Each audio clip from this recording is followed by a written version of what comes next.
This is the podcast. Here's the thing, though, Will. That's where I had to disagree with you, Will, because I think freaking Total Eclipse of the Heart is beautiful. I think it's beautiful, man. One of the greatest songs ever written in the English language. That and The Cure's Pitch Review. But Total Eclipse of the Heart, talking about just another night I was coming around, and now I feel it. I don't think those are the lyrics, bud. It's something I can say. No. Something like that, right? Those are beautiful lyrics. That sounds close. It's like Beautiful you got lyrics. the melody, but it's like you've never actually listened to the song before.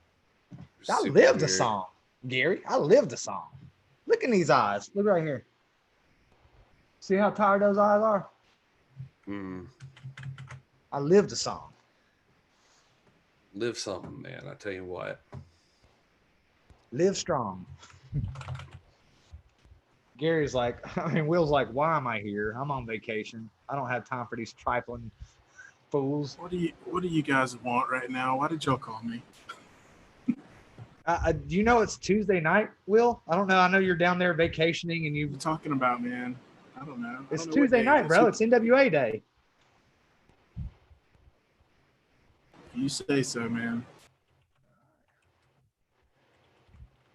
I was putting the "What's Up, You Beautiful People" in the chat. Although Front Row always gets ahead of me on that now, so that's great. Huh, I look too grinny. I was trying to figure out my lights here lately because I've been having them like this, but I've also been having them like 8 feet in the air, and I was like, oh, why don't I put them close to my face? But what looks better, that,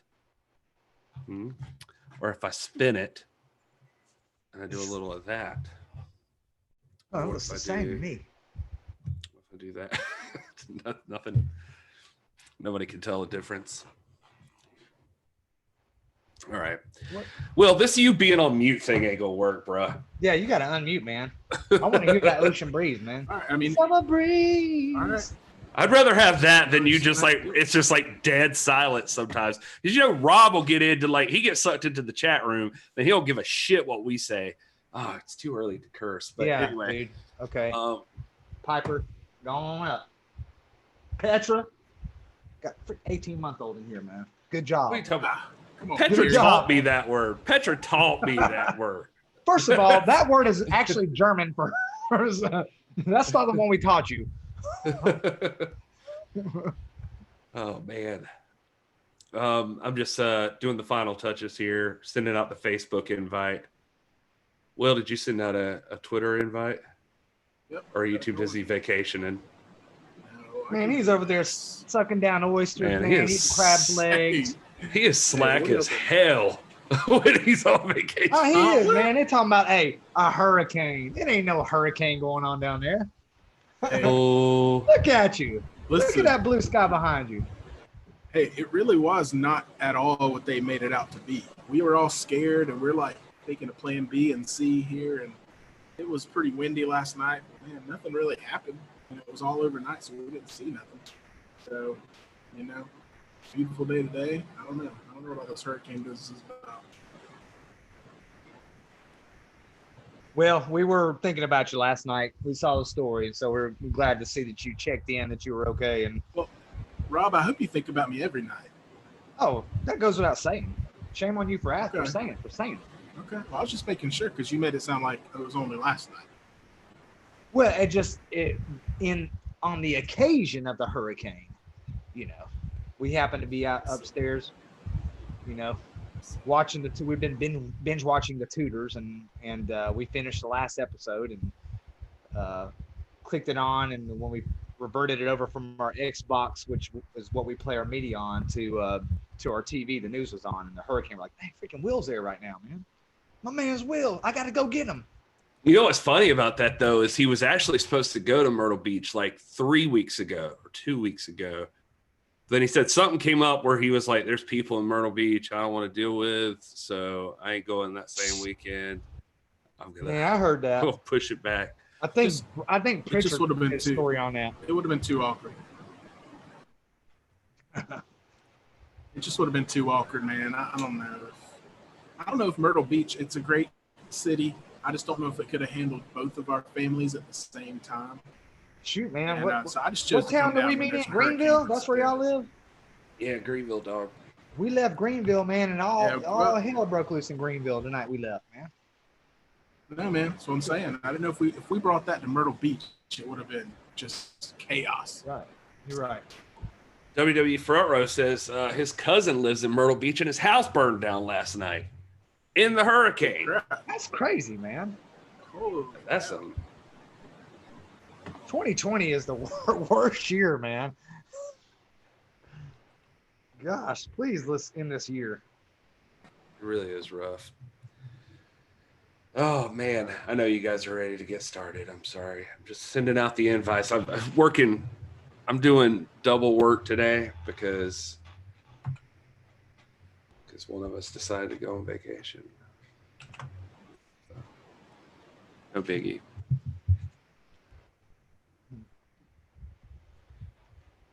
Yeah. I hate you talk. being Good on talk. mute. It sucks.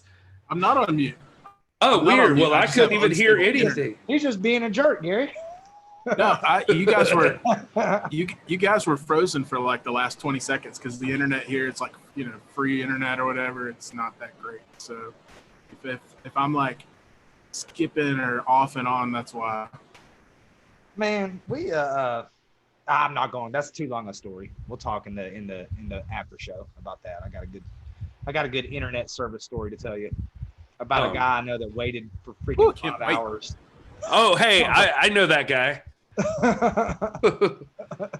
That was me today. Worst provider ever. They are not a sponsor of the show, by the way. And but did you see the picture I posted? Like I got into Yeah. the chat finally. Like I couldn't be on the phone because I was on the phone for like work meetings and stuff like that. And then I finally got them on the chat. I was starting this thing at like 9:00 in the morning. I didn't get them on the chat till afternoon. And then the girl finally gets on there. She's talking to me. And she's like, well, what speeds are you getting? And I'm like telling her. And then she's like, yeah, that's not right.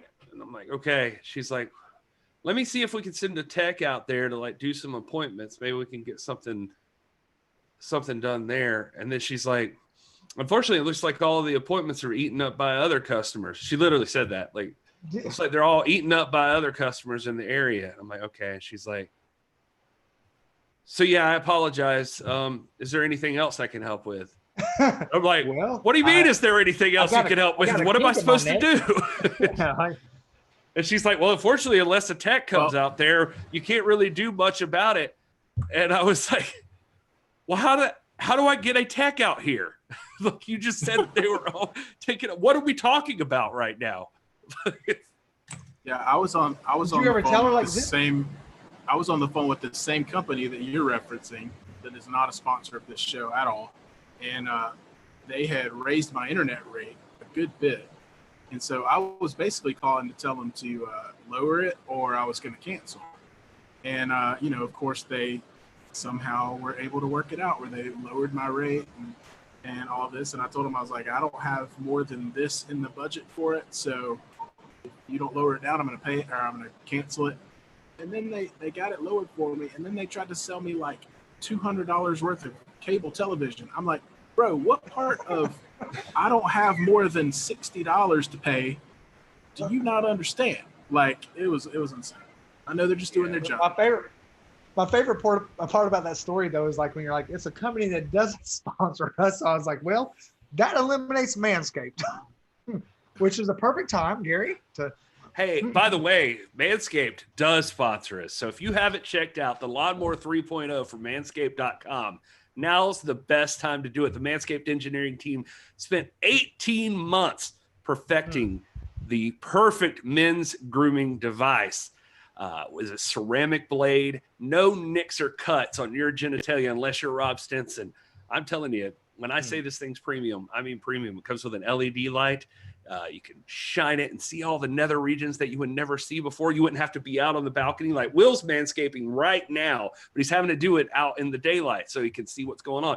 If he had his Manscaped 3.0, which he left at home, it sounds like, he would be able to shine it down there and see everywhere he's going. Because you can see all the crevices. That's right. That's right. When's the last time somebody ordered hair on a hot dog? Never. You got to take care of that thing. You got to How long trim you it been up. working on that? You've been writing these? Is that what you've been doing? Is that what you did? Is that what you did when we took Sunday night off? Is that what you did? Is you just wrote lines for your Manscaped? Just for Manscaped. Just for the Manscaped promo.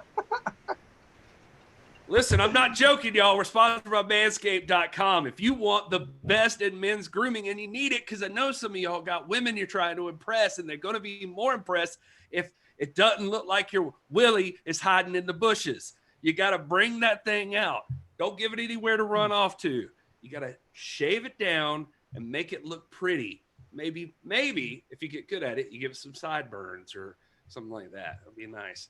But anyway, if you go to manscaped.com and use the code NWAPOD, you can get 20% off and free shipping. They got like a perfect little package there too. You can get with like a nice, like seriously nice leather case and like the Manscaped lawnmower. You can get the ball deodorant because y'all be stinking sometimes. You know you do.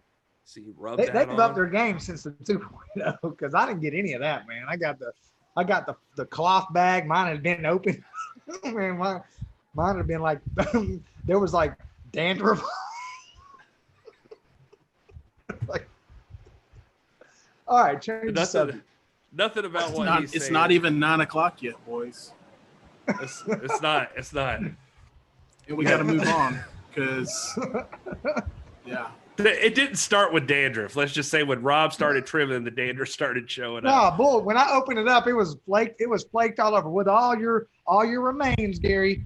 Everything in there was dandruff. No, come on, man. My stuff's been my. Well, it might have been hair product or something. I don't know what kind of you can't even pomegranate or mousse or whatever you was using, but it was flakes on there. No, he was like doing some Night King stuff from Game of Thrones. Anyway, I don't know. Anyway, we love you guys. Thank you so much for watching. If you get a chance and you'd like to do something perfectly PG from here on and take care of yourself and your grooming, then you can go to manscaped.com and use the code NWAPOD for 20% off and free shipping. Thank you, Brian Cervantes, for pointing out that Rob seems to be trying to lose our sponsorship. Well, no, I've actually been thinking about this. I got an idea. I got a business plan. Listen to this, guys. Manscaped 4.0. Boom. Yeah, I don't think you get to decide that, dude. You can't just say a number. You gotta make it better. If I can't, then why did I? Evidently, I can. You've got a good point, Rob. Yeah, this one comes with internet access. This comes with, a bottle opener. Boom, next level stuff.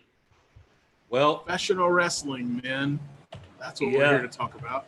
This is going nowhere. Sorry, I feel like I've sent out all the tweets. Hey, what's up, you beautiful people? This is Gary Horn, and this is the NWA, the podcast celebrating the past, present, future, history, legacy, tradition of the greatest pro wrestling entity of all time. We're talking about the National Wrestling Alliance. And I'm not alone. With me, as always, is Mr. Manscaped himself, the Doctor of Groom, Rob Stinson. Good evening, guys. Glad to hang out. We missed you guys Sunday. Looking forward to this all day yesterday. Glad to be here. And on location from the place where we all wish we were. Well, maybe. I don't know. Hurricanes and such. There he is. It's over now. Down there you see him. Hey, it's Will.Daily. What's up, Will? What's up, everyone? This is where I'm at. I don't know if try to get a good view here. Great view, man. That's the Atlantic Ocean. And I'm here in North Myrtle Beach, South Carolina on vacation. And I thought I'd come out on the porch and talk about wrestling with you people. And looking forward to it. You hear the wind blowing or the waves or random arguing or fighting or something going on. It's because I'm in close proximity to a lot of other balconies and I have no idea what's going on elsewhere. But just be advised. And Gary won't let me mute my microphone anymore, so you're just going to have to do it. I think it sounds fine. If you guys in the chat don't like it, you let us know. We're going to do what we always do. We're going to start off today with some news, and then we're going to head into talking about a book that if you don't have it, you should get it. We're going to tell you why today. It's called Pro Wrestling FAQ. It's written by a friend of the show and wrestling, Pro Wrestling Illustrated contributor Brian Solomon, who's written many books. Will's holding it up right there, if you can see. And we're going to be talking about his book and covering one of the chapters in depth, just to show you what kind of stuff you're getting. Rob Stinson, I think, put it pretty well today, calling it like the Bible of pro wrestling. Like, it's pretty impressive and expansive and covers like everything you'd even want to know, like from the history, like the beginnings, all the way till now. It talks about greatest gimmicks, greatest talkers, tag teams, everything, just like any subject you can think of. There's like a section about it in this book, and it's pretty impressive. The section we're going to be covering later on today is talking about the 80s explosion, rock and wrestling, all of that stuff. We're going to be covering in detail all of that from Brian Solomon's book, so we hope you stick around for that. But first, we'll head into the news. As always, this is the podcast portion of everything. After we get through all of those things, we're going to just hang out with the chat room here. You guys that are in YouTube right now, not in YouTube, but on YouTube, like looking at us and talking to us. So we want to thank you guys for being here. And if you haven't already, hit subscribe, hit that like button. Helps us get in front of more people. And all right, fellas, unless there's any objections, let's talk about wrestling news. Let's do it.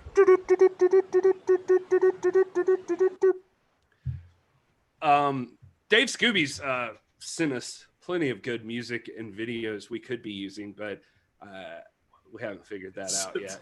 But instead, you're just going to make beeping noises. I just made noises with my mouth. Thanks, Dave Scooby. All right.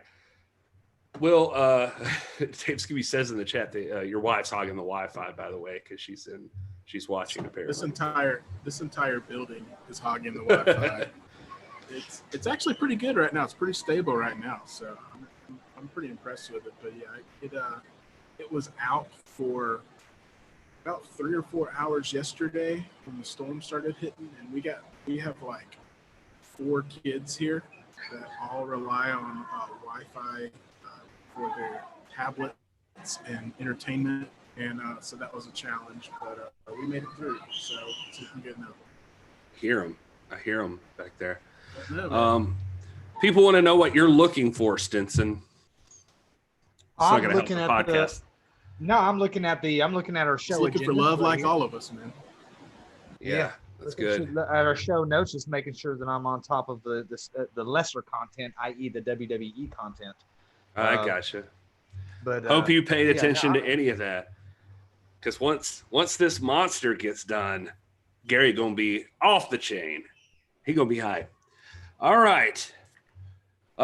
Anyway, glad to see everybody in the chat room. Let's talk about some wrestling news. The first on the agenda is I just wanted to give some props, I guess, basically is the reason I even noted this for us to talk about today, was Impact Wrestling tweeted at the beginning of the month, July was their biggest month ever on YouTube, their biggest month ever on Twitter, their biggest month ever on Instagram, and they have a record number of Impact Plus app subscribers. Impact is booming for Impact. I mean, we're still, granted, just to keep it in context, they're still not like, rivaling the WWE or anything. We're not trying to say that, but they're doing well. They're picking up steam. It seems like this influx of talent that came from these WWE releases, it appears it's helped them. And it actually is getting the conversation going about Impact a little bit. Now, it remains to be seen whether they hold up or not. But I think they're trying to take advantage of it. Today, it was announced that they're going to hold another special show on August the 18th and Tuesday, August 25th. On those episodes of Impact, they're having a show called Emergence. It's going to be headlined by the Knockouts champion, Deonna Purrazzo, defending against Jordan Grace. And it's just, I don't know. I just wanted to get that out there, basically, that it looks like Impact's doing well. They're having a 2-night special just to capitalize on the interest. Any thoughts, guys, about Impact and where they're at right now? I'm happy for them, man. We talked about this, I think last week or maybe last Sunday, about their 2020 ratings, and they've had their ups and downs, and honestly, it's good to see them on the upswing. It's good for wrestling as a whole. You know, when everyone does well, everyone does well. Or when anyone does well, everyone does well, because you know, the pro wrestling community is doing well. So it's good to see a one of the non-mainstream promotions getting some steam. So I like it. Yeah, and we knew that when the influx of talent left WWE, that there were 4 or 5 places they would end up in, and so it was you know, I'm happy for people who are able to get contracts, and I'm glad that they're doing well. I've always considered Impact something of a cousin of the NWA, so I think that's good news for the world of wrestling.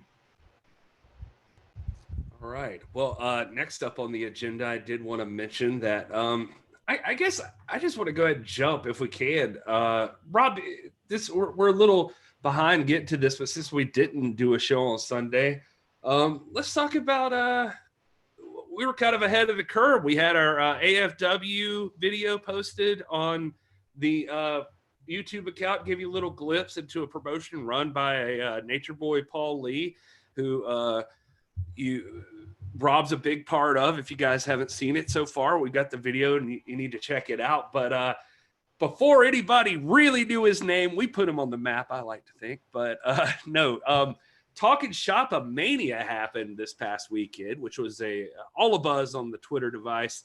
And a big part of Talking Shop Mania was Nature Boy Paul Lee. He appeared on the show and competed in a matchup. Rob, tell us about Talking Shop Mania and Nature Boy Paul Lee. Yeah, well, Paul Lee, we actually live about a block from each other. He's been a really good friend of mine, and I have a lot of the cool things. This is something I don't really go out and talk about a whole lot, just because, you know, Paul Lee has got his business and all that, and I don't, you know, I'm not an employee of the AWF or anything like that, but I do do a lot of stuff for them. I do produce a lot of the shows with Lex Lee, his son, and Paul Lee is one of my best friends. And I've known about Talking Shop Mania for several months. We actually produced a small independent film with Luke Gallows a few years ago called Sex Ferguson Meets Nature Boy, and it's cute. I'm going to try to talk to Paul about getting that released here on our channel.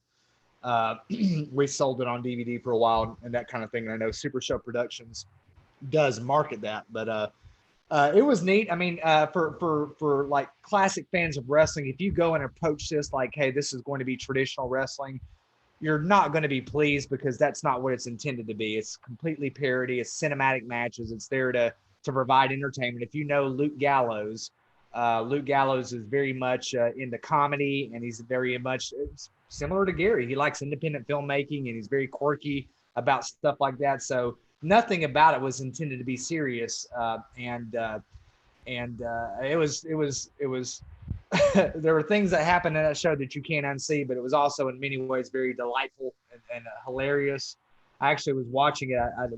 We actually did the AWF's monthly show the other night, and after the event, Paul Lee actually owns a sports bar and grill here in Ringgold, and we all went over there after the show to watch it. But I was so tired, I didn't. You know, I ended up going home, and we watched it the next night. My wife was actually asleep, and I woke her up because I was laughing so hard. But it was hilarious, and Paul Lee was trending on Twitter there for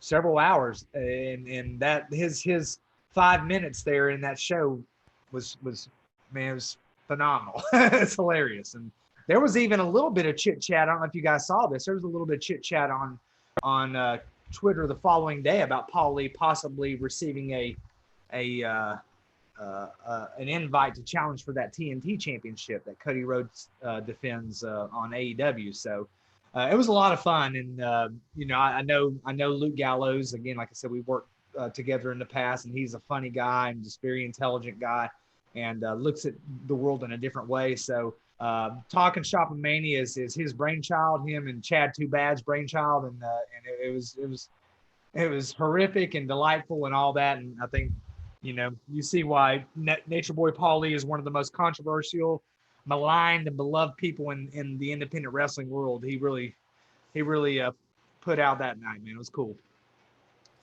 Interesting stuff. I didn't know what to expect from it. I'll be honest with it. I didn't really hear much about it for some reason. I guess I was just out of the loop on Talking Shop-A-Mania, but I did go back and find the clip of Nature Boy Paul Lee pulling up in his Woo-mobile and parking on the grass there at Anderson's house, or Gallows' house, I guess that was. Yeah, but Gallows.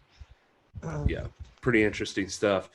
If you guys enjoy Talking Shop-A-Mania, or if there's stuff in there you would like us to talk about, just make sure to drop that in the chat or put it in the comments, whatever. We'd love to hear your thoughts if you did watch Talking Shop-A-Mania. And if you've seen the AFW video. AWF, sorry.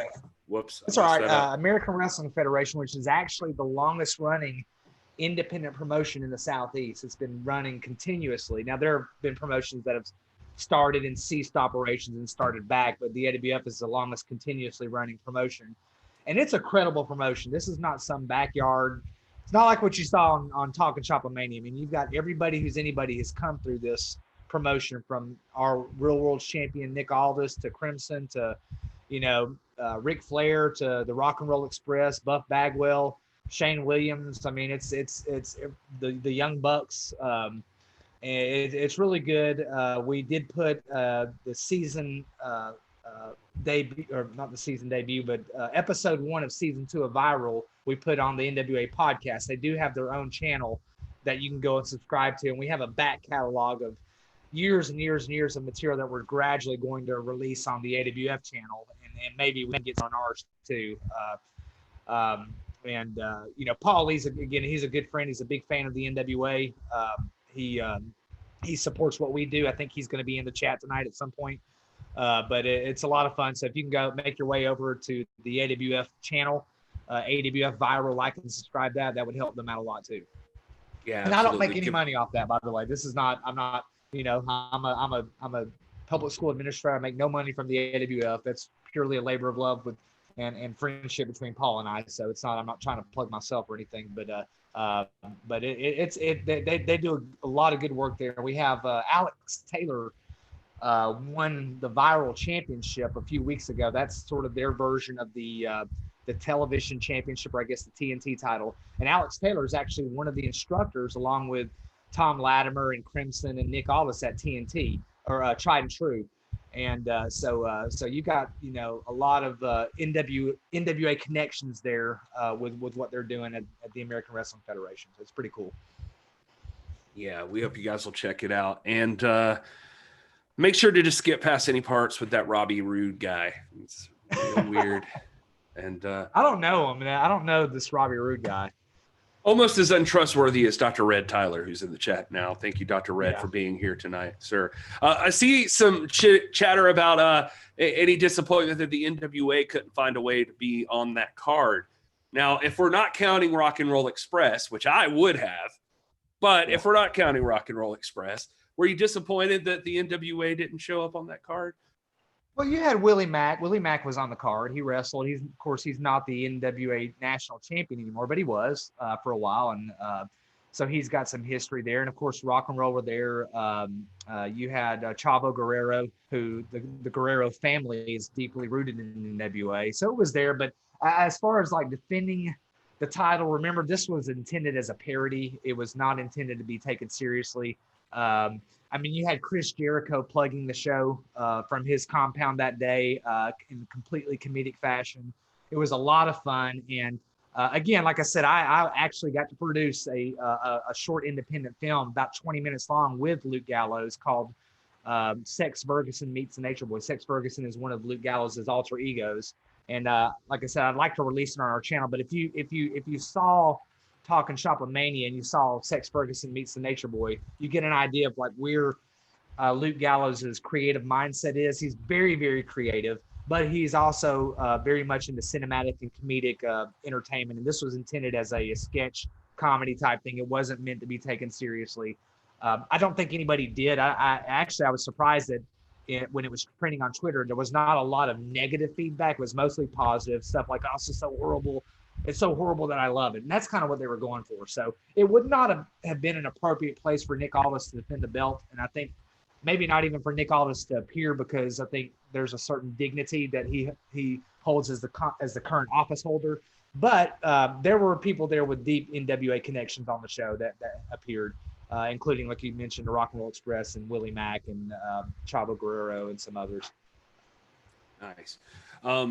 Yeah, it didn't strike me as a place they would show up either. But just one person talking about that just while we're in the news segment of this thing. This is not really news necessarily, but I do want to give a shout out to JCal and the Alliance blog.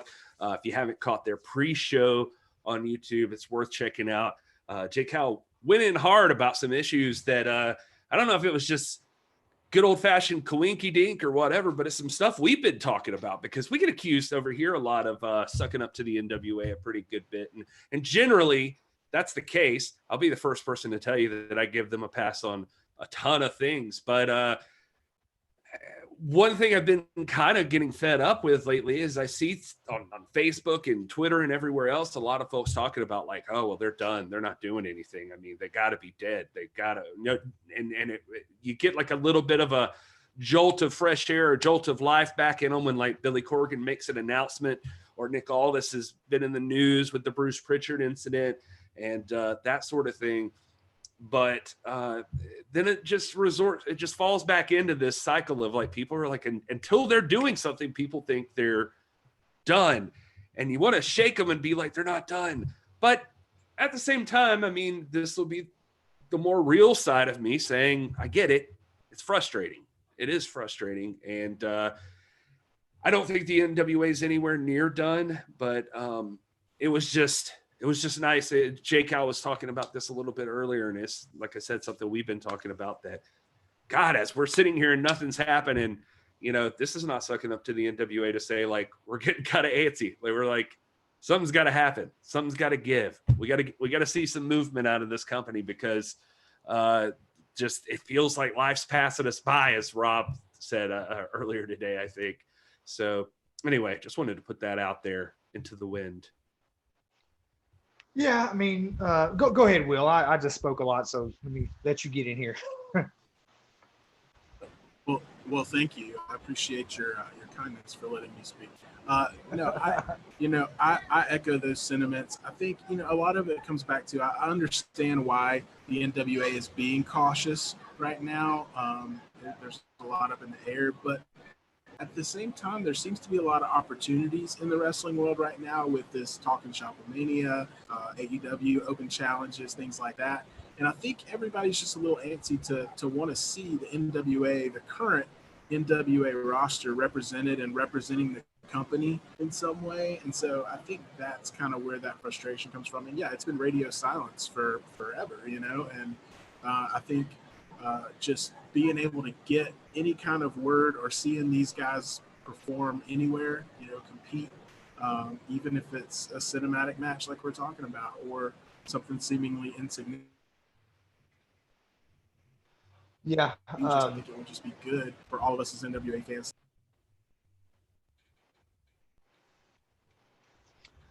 Right. I mean, it's like, you get the big news from Billy Corgan and all that. And then it's like the Eddie Kingston just takes, it's like a punch in the gut because we were really, really anticipating that. And I think and that's not to say it can't happen. I mean, we know, one of my arguments has always been that the NWA is a meta promotion. It's not bound by just defending in a specifically defined NWA context. You can go to Ring of Honor, it can go to AEW, it can go to TNT or whatever.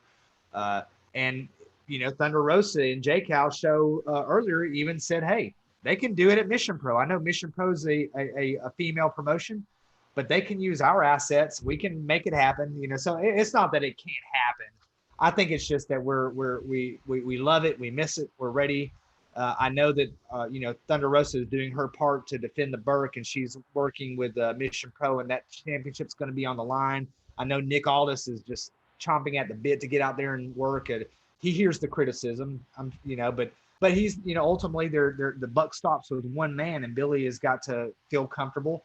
He's the one that is responsible, and he's one that's responsible for the health and the direction of the brand, and he's got to feel absolutely comfortable with what he does. But I'm confident that we're going to see something happen in the near term and not the long term. So, but we're all itching, and it's not anything of a critical nature. It's just that this is the NWA, and we are ready to see this happen.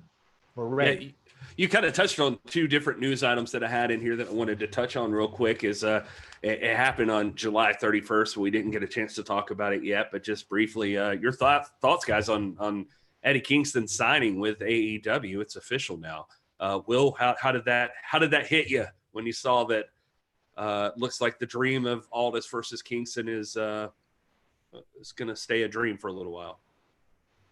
Yeah, man, that's, Jay Cal and I hit on this a little bit on the Friday hot tag, because that was literally like an hour after the news came out. But it's just bittersweet, man. I mean, we're happy for him because obvious reasons. Nobody deserves to be put on that big of a stage more than Eddie Kingston. He's put the work in. He's a great guy, and he's represented the NWA well and done a lot for the company. But I'm sorry, my internet is struggling. I'm cutting it out. But yeah, I mean, we're happy for him, but at the same time, man, there's a huge hole in the NWA now that needs to be filled, and so just anxious to see how that's going to pan out and what's going to happen with it. Yeah, and even Nick Aldis and some others were congratulatory. Eddie Kingston deserves every good thing that comes his way, and no one's going to deny him that opportunity to wrestle and perform on that national stage that he now has. So, that's a fantastic thing for him. I'm not convinced that this means that the dream of Aldis Kingston is on hold for an extended period. I think it can still happen. I think there's enough respect and collegiality between the promotions that if the proper parties really want to make it happen, they can do it. So I'm still holding out hope that this doesn't mean, again, when a Ricky Starks goes to AEW or an Eddie Kingston, to me, that's not a death blow. That's, hey, they're pursuing opportunities, and this does not mean that their work with our promotion is ended. So I think you're 100% right. And I think we see even more evidence of that here recently. Like, when was it? Not too long ago. The Cody Rhodes was in an interview with, gosh, I wish I could remember who it was. It was like Sports Illustrated or something, but they were like asking him dream opponents for the TNT title. And he first name out of his mouth was his old rival, Nick Aldis. Cody Rhodes brought up Nick Aldis's name and said that he would be a dream to have him come into AEW and compete with him for the TNT title as well. And that they had a rivalry that he also, we've heard Aldis say it, but it was finally good to see it delivered from the other side too. We see Cody talking about it, that he doesn't believe that rivalry is dead and there's still more chapters to come. For sure. And I think that, and again, I don't, Gary, you'll have more insight into this than I do. And I know J Cal will. I think that other promotions like, the AEW and the WWE is just a different animal, but I think someone like the AEW or Ring of Honor or Impact, I think that they view the NWA as different. I don't think that they view it necessarily as like competition per se. I think they view it as the meta promotion. There's so much reverence, even in the WWE, there's so much reverence for that if you have enough interest and enough people clamoring for it, I think that Cody Aldis 3 is inevitable. I think that it's too important to deny, and there's enough interest on Cody's part, and of course he's involved in the creative aspect there in AEW. So I think that Eddie Kingston and Nick Aldis can really truly happen sometime soon. So we'll see. But the NWA is not like other organizations. It's not the same animal. It's a meta promotion. It's the granddaddy. It's the overarching promotion that everyone esteems. Yeah, and for the record too, with the TNT title, it's not their world's heavyweight title, but I don't look like it. I look at this as not like Cody, like trying to say that the NWA title is less than. No, because he's competed for it, treated it importantly, but his job is also to make the TNT title important. And you could even argue that right now that title almost feels as important or more important than their world's heavyweight championship. It feels like every time I read something about AEW, it's the TNT title they're talking about. Yep. It's not the world's title that John Moxley's holding. So, and I'm not trying to knock anybody either way, but I've seen that out there about, like Aldis is the real world champion. And that is very true. I think this is more about Cody just trying to keep the spark alive, that there's still a rivalry there. There's still a match to have. And he's hoping that it can be had. And he would not be considering himself holding the lesser title in that company. He would be trying to make this title, because out of everybody in AEW, I mean, knock whoever you want to or talk about whatever, Cody's the guy who's got the old school mentality. He's holding a belt that he's treating as the belt. And he knows what his job is, and his goal is to make that title be the most important title that company has. Yeah, that title has given more people platforms than the world title for sure. And I see Ryan Romano in the chat comparing it to the TV title.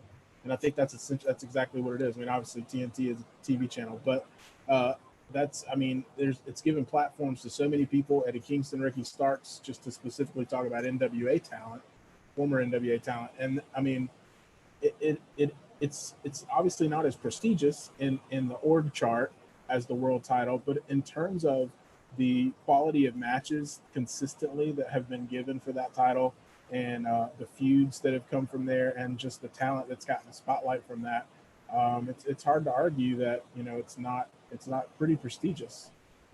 And I know that AEW hasn't always made, like, every choice hasn't been great, but I'm not as hard on them as some people in regards to all of their booking and their writing and that sort of thing. I didn't mean to get off on an AEW tangent here, but I was actually thinking about this week about how this company's they're less than a year old, and God help us all. I mean, the biggest companies in the world have had tons and tons of mistakes throughout their whole legacy. And AEW's doing pretty damn good for a company that's just starting out. And they're, obviously there's going to be missteps. Obviously there's going to be things that some folks don't like and things you like more than others. But I don't know. I'm just not too hard on them, because I think that they're growing and learning what works now for the modern age. I think they are trying to experiment with that. They're throwing everything in the bucket right now, just like playing with every opportunity, every type of wrestling, all the styles, and seeing what will click with a modern audience. I say all that to say that out of anybody, they're the company I would trust right now, that if Nick Aldis was going to do something with them, and he was going to do something with Cody, I trust Nick Aldis, and I kind of trust Cody enough that will not be done in any way that would diminish the NWA World's Heavyweight Championship. They would very much consider that a highly regarded title, and I can guarantee you whatever situation calls their confrontation, it just seems like that's an open door that could make the next round in that battle happen. And so it's just like they would be looking for the opening, and they'd make it work. Yeah, the only thing for me, and like Wrestling with the MMA says in the chat, like there's really no way they're not going to have Aldis win the TNT title, right? That's just a poor business decision. He's under NWA contract. Unless they partnered up and made it a bigger thing. But, it's hard not to have that devalue the 10 pounds of gold if the holder of that title comes and, loses a match to Cody for the team. Well, on the same token, do you think that that's what NWA, like Billy and Aldis, would decide to do? Yeah, that's what I'm saying. That's why I think it's kind of a stretch that would happen, because I'm not sure creatively how that could make any sense. Yeah. So I guess my point is that, like, I'm not worried about one of the awful parts happening, because I don't think either side is going to let that happen. And so it'll either just not happen, or somebody's going to make a business decision that benefits everyone, and they'll make it good. Maybe that's me being too hopeful, though. Yeah. I mean, that's a long-standing tradition, you know, just as a proposition of different promotional cross-title matches ending in double countouts or double DQs or time limit draws. You know, Ric Flair, Rick Martel, Ric Flair, Nick Bockwinkel. I mean, those kinds of you know, Harley, Nick Bockwinkel. Those, but I guess to your point, Gary, AEW seems like the promotion that would be game for that. That's true. All right. So before we get further down that rabbit hole, let's talk about another thing that Rob kind of touched on there, because we can talk about the 10 pounds of gold all day long and how important Nick Aldis and the World's Heavyweight Championship are. But one thing I think deserves all the credit in the world and the closest to a sign of life the NWA has right now is Thunder Rosa and the Burke, the Women's World Championship. And if you guys aren't aware, now's the time for you to be aware that on Friday, September 18th, Hell Hath No Fury emanates from Buda, Texas, and you can catch it on the Title Match Network. We're going to keep talking about it because we're excited about it. I just want to make sure that we always bring it up because Mission Pro Wrestling is a completely woman-run promotion, and Hell Hath No Fury is going to be a badass event. Besides matches on the card like Alex Garcia versus Avery Taylor, Maddie Rinkowski versus Baby D, Vert Vixen and Jenna Lynn versus Promise Braxton and Killa Kate. You're going to get Elena Black versus Rachel Rose, but you're also going to get All Elite Wrestling's Big Swole taking on La Rosa Negra. And most importantly, the NWA Women's Championship is on the line as the Burke is defended by Thunder Rosa against the American Kaiju, Lindsay Snow. And I don't think we could be any more excited about a match than that one. Right, Rob? Man, we've been talking about this for months. This is the Super Bowl right here. Lindsay Snow and Thunder Rosa. Before I speak more about that, I did want to point out real quick, I don't know if it's on our show notes, but this issue just hit the newsstands this week. It is the October issue of Pro Wrestling Illustrated. It's a beautiful picture of Charlotte Flair on the cover, and you see Thunder Rosa's name there on the bottom. I know that my camera's going out. And of course, our friend Brian Solomon, who's the feature of our show tonight, he is a contributor to this amazing periodical. But I wanted to draw your attention because on page 60, we have this beautiful feature article. Let me see if I can get it right home. Our queen, the lovely, amazing Thunder Rosa, holding that beautiful Burke belt right after beating Allison Kay for it at Hard Times. Great article, a full color 4-page article on her. And it's just fantastic that she's finally getting her just due and finally getting recognition that she deserves. She's also, this happens to be the issue with the PWI poll. And there are several polls in here, and it seems like most of this question is dominated by, obviously, NXT and SmackDown, WWE, and AEW. But there is a question in here that asks who is the best female brawler. And I think our champion, Thunder Rosa, is, and she's one of the top 6 vote getters in that. Who is the best female brawler? So there she is. And anyway, pick this up on your newsstands. Again, we're not sponsored by PWI, but we do endorse our champion, and she's featured in this. A fantastic article, and you want that for your collection. So couldn't have said it better myself. I mean, guys, it's serious business. Hell Hath No Fury on September 18th. 2020. You got to get that show. If you can't be in Texas to watch it, like Dr. Stinson here will be, he'll be there live, front row. He's ready. He's excited. He's putting his money where his mouth is. But if you can't be there live, you can catch it on the Title Match Network. We need to give these folks all the support we can because this all-female run promotion it's history. That's what it is. And the NWA champ deserves your respect and your attention. And that's the cool part for me, honestly, that besides just the fact that the NWA Women's Championship is getting defended against Lindsay Snow, it's just cool to see.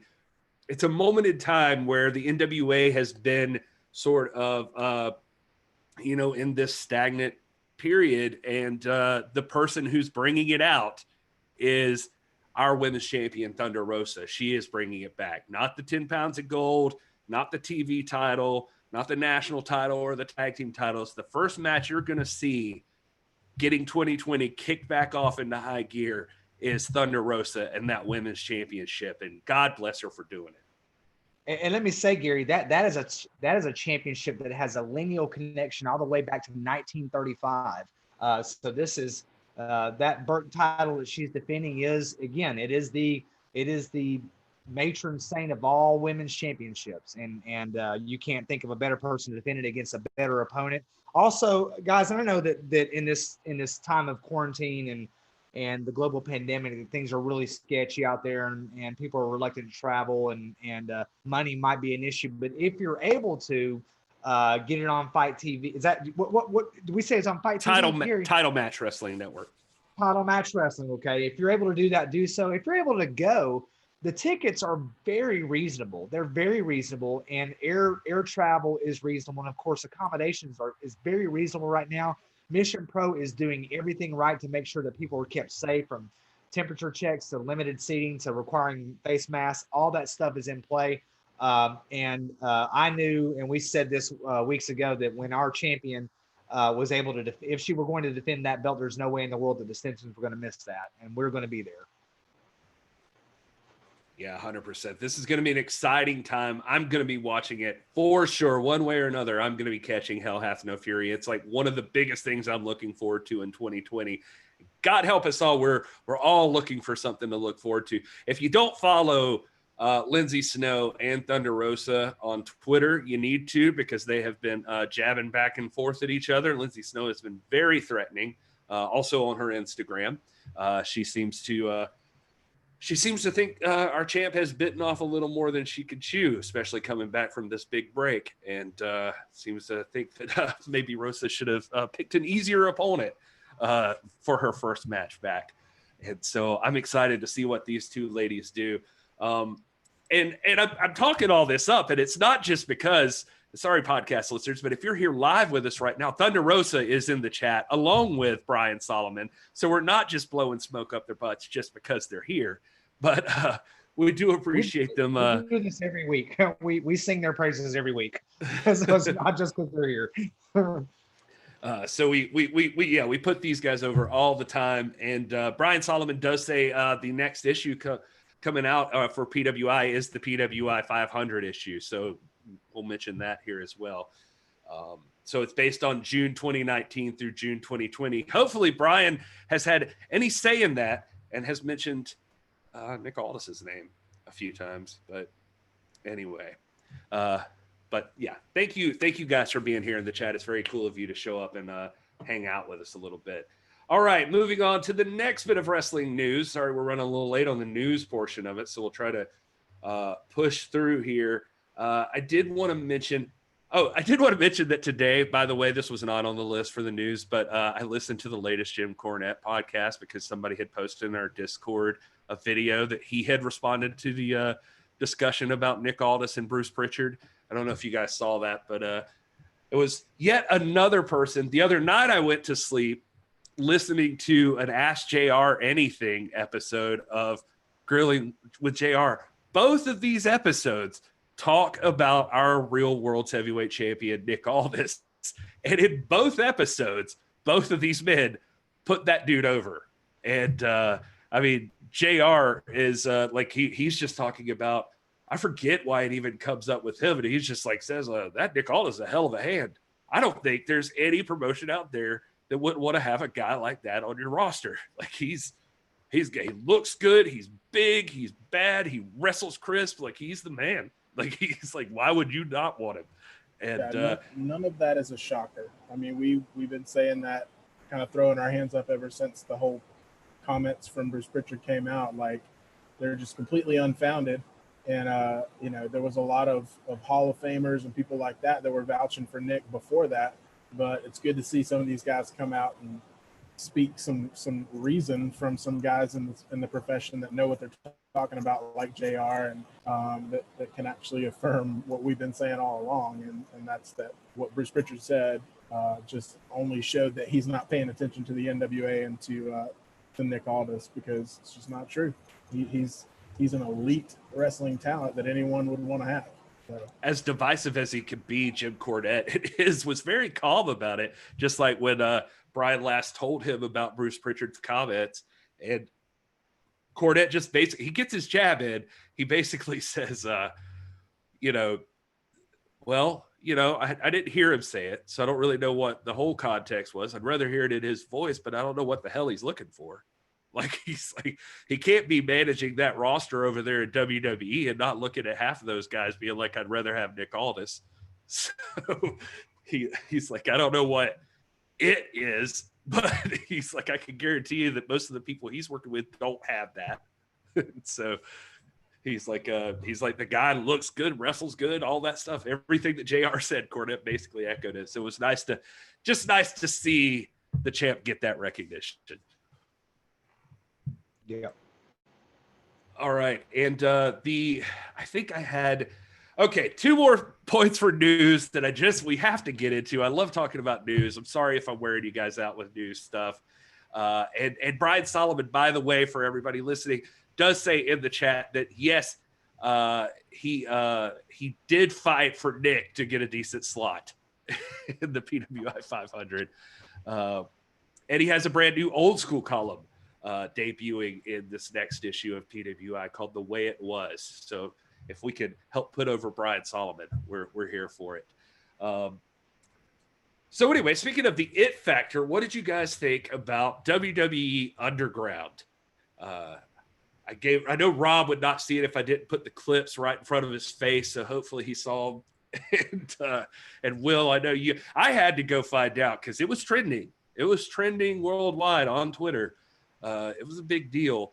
I don't know if it was for every reason that they wanted it to, because it felt about 50-50 to me, like on some stuff I saw, maybe leaning a little heavy on the negative. But Will, you're our Hey It's Will Daily news guy. What did you think about, or no, I guess it's Raw Underground is what it was called. Yeah, I'm not sure the name of it either. I watched the clips you sent over, kind of skimmed them. And it's interesting. I have to applaud the WWE for thinking outside the box a little bit. But I don't know if it's going to land well with everyone, and that's fine. They might not be trying to.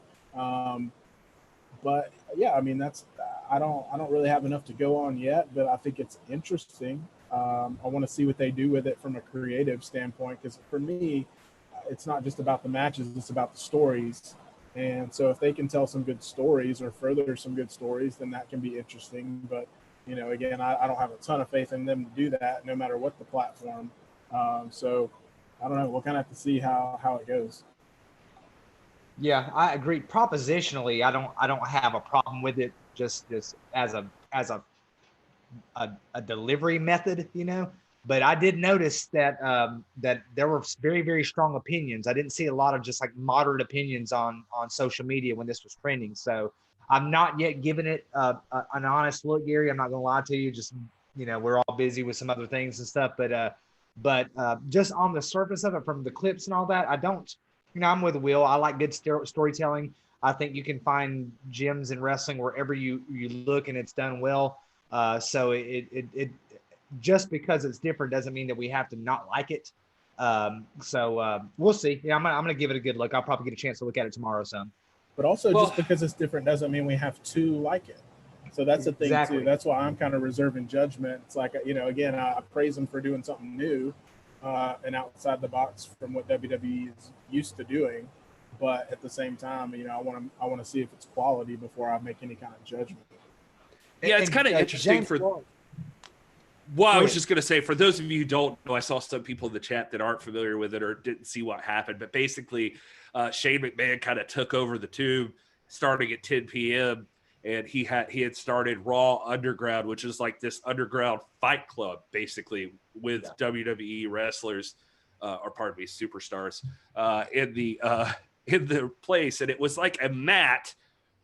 And there's turnbuckles, but there are no ropes or anything like that. It's like supposed to be more of a straightforward, like punching and fighting, like just a fight club, basically. Supposed to give it. Well, you know, I don't want to get lost in, as our old friend Eli Drake would say, I don't want to get lost in the sauce here, but it is kind of interesting. It's like, okay, well, if this is really real fighting, then what is the other thing? And then why is some stuff that, you know, happens like 5 minutes into a match in one place, like you just keep going, and now it's knocking people out, and it's kind of interesting. But what really surprised me too is, if you guys didn't see it, Thunder Rosa in the chat saying, "So like Lucha Underground." That was my thought exactly, man. Yeah, That's my point. she took Lucha the words out of my Underground mouth. had that Fight Club feel about it. Of course, it was much more. It was definitely Lucha style, and you could argue that they're tampering with another style there. I guess to James Lawrence's comment, he says he doesn't watch sports entertainment. He's totally missing it. I guess that's my thing, is like, I want the things that are important to me are good storytelling, and that wrestling still is a spectator sport, that it's a sport that's governed by rules and all that, and in a certain, you know, mentality. So just because it's different and they're dabbling in different things doesn't, because it really does have that Lucha Underground feel about it. You know, they're down there in the, you know, in their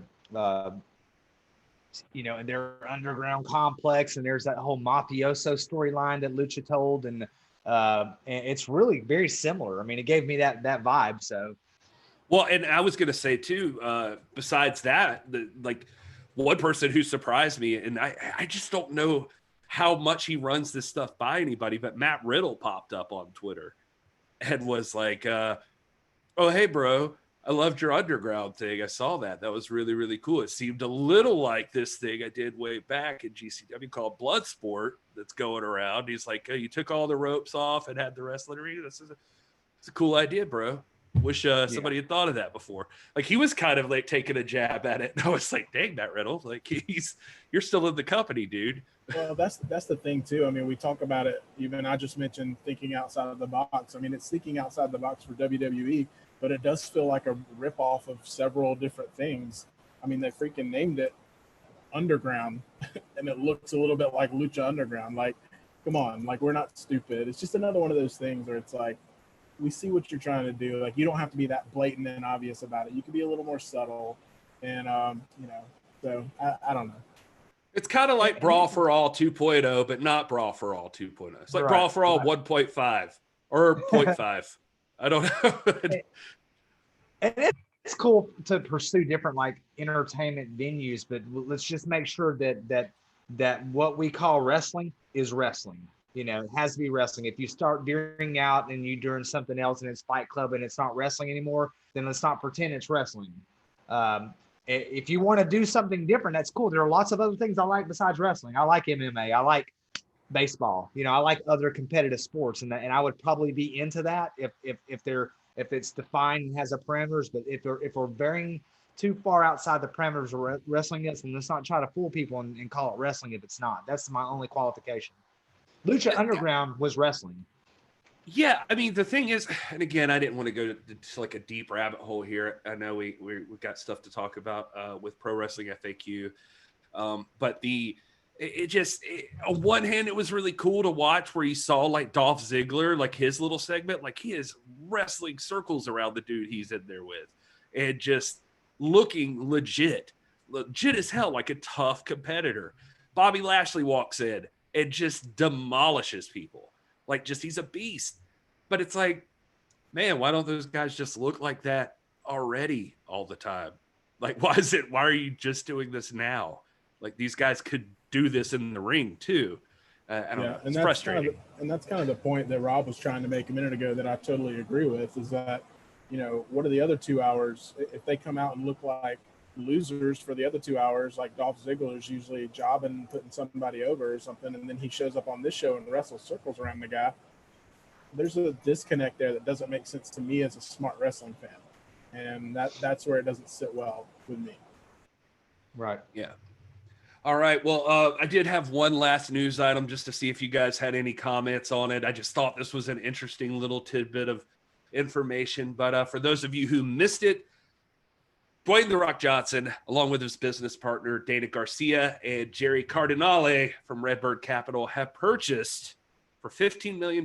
They have purchased the XFL, and The Rock, they're taking over as owners, and it's just kind of interesting. Not only taking over the XFL, by the way, but they're planning on launching in February 2021. So that's like their announced date right now. It's just crazy ambitious, but it was just an interesting thing to see. The only thing stopping them right now, from my understanding, is like the bankers and creditors that kind of had a stake in everything just folding, are kind of like trying to appeal it, because they say that The Rock and his people purchased this thing for a significantly undervalued price. But at the same time, like, everybody's like, well, nobody else was trying to buy it, so this was the amount. And so it's so I think there's that little bit of up for debate, but it looks like they seem pretty confident they've got it, because The Rock's already putting out promo images and all of that stuff. Who knows what they're going to be able to bring to the table, but just wondered if you guys had any thoughts about The Rock buying XFL, and how angry will Vince be if The Rock makes something succeed that he couldn't. The Rock's got the golden touch, man. I mean, I like football. You know, I'm an NFL fan. I like the Atlanta Falcons. I'm a college football fan. I'm a Georgia Bulldog fan. Of course, I'm a Braves fan in baseball. My Braves are up 6-1 right now over the Toronto Blue Jays a day after we lost Mike Soroka. But I wanted to succeed, man, and I just think that Dwayne Johnson has the freaking the golden touch. If anybody can make it work, it's gonna be him. So yeah, call me biased, or yeah, I mean, biased against WWE, but I feel better about anything that is not run by Vince McMahon, and so I am rooting for it to succeed with flying colors, man. And I'll be interested to see what The Rock and his crew do with it. I'm glad to hear you guys say that, because I actually feel the exact same way. Like, I know maybe I'm a sucker, but I really like The Rock, man. I think he brings a lot of positive energy, and he just feels like a good dude. How can you not like The Rock, man? Like, literally, I have watched Moana every day for the past month, at least once a day, because my 2-year-old loves it. And now I love it just because The Rock is one of the voices of like the main guy, and I love it. My wife was watching Moana while I was coming up here to start recording this. It's very infectious. Like, it gets in your head. You'll start singing it all around. It's a great movie. Every time I watch it, I learn something new. I've got a lot of theories about what some of the stuff means, but we'll do that on your Psychotronic podcast. Okay. But yeah, no, I love The Rock. I don't know anybody that doesn't like The Rock. And it just feels better, you know what I mean? To know that The Rock owns the XFL. Like, I like it a little bit more just because of that. Yep. I'm seeing folks like Ryan Romano mention in the chat that The Rock will bring more eyes to it, which I can totally agree to. WWE Front Row say the latest version of the XFL was going well before COVID. I feel like The Rock can help build it properly. That's the weird part. So if you want to talk about pricing, I was looking at this. Like, Vince McMahon had pulled out $100 million for each season. He had done 3. So $300 million this guy had pulled out of, I was going to say his own pocket, but he used the stock money, but investors didn't have it. That's a whole other issue. Anyway, technically Vince McMahon's losing nothing, because he's the kind of guy who knows how to have the kind of money he has. Anyway, but $300 million for 3 seasons to try to keep the thing afloat, hoping to get a TV deal so that it could actually start to make money. Like, if you can prove that it'll last over these 3 seasons, like, maybe by that time you build up enough equity that like a network's going to purchase the rights to it or something like that. But anyway, all that to say, then here's The Rock coming in, and he and his friends buy it for $15 million.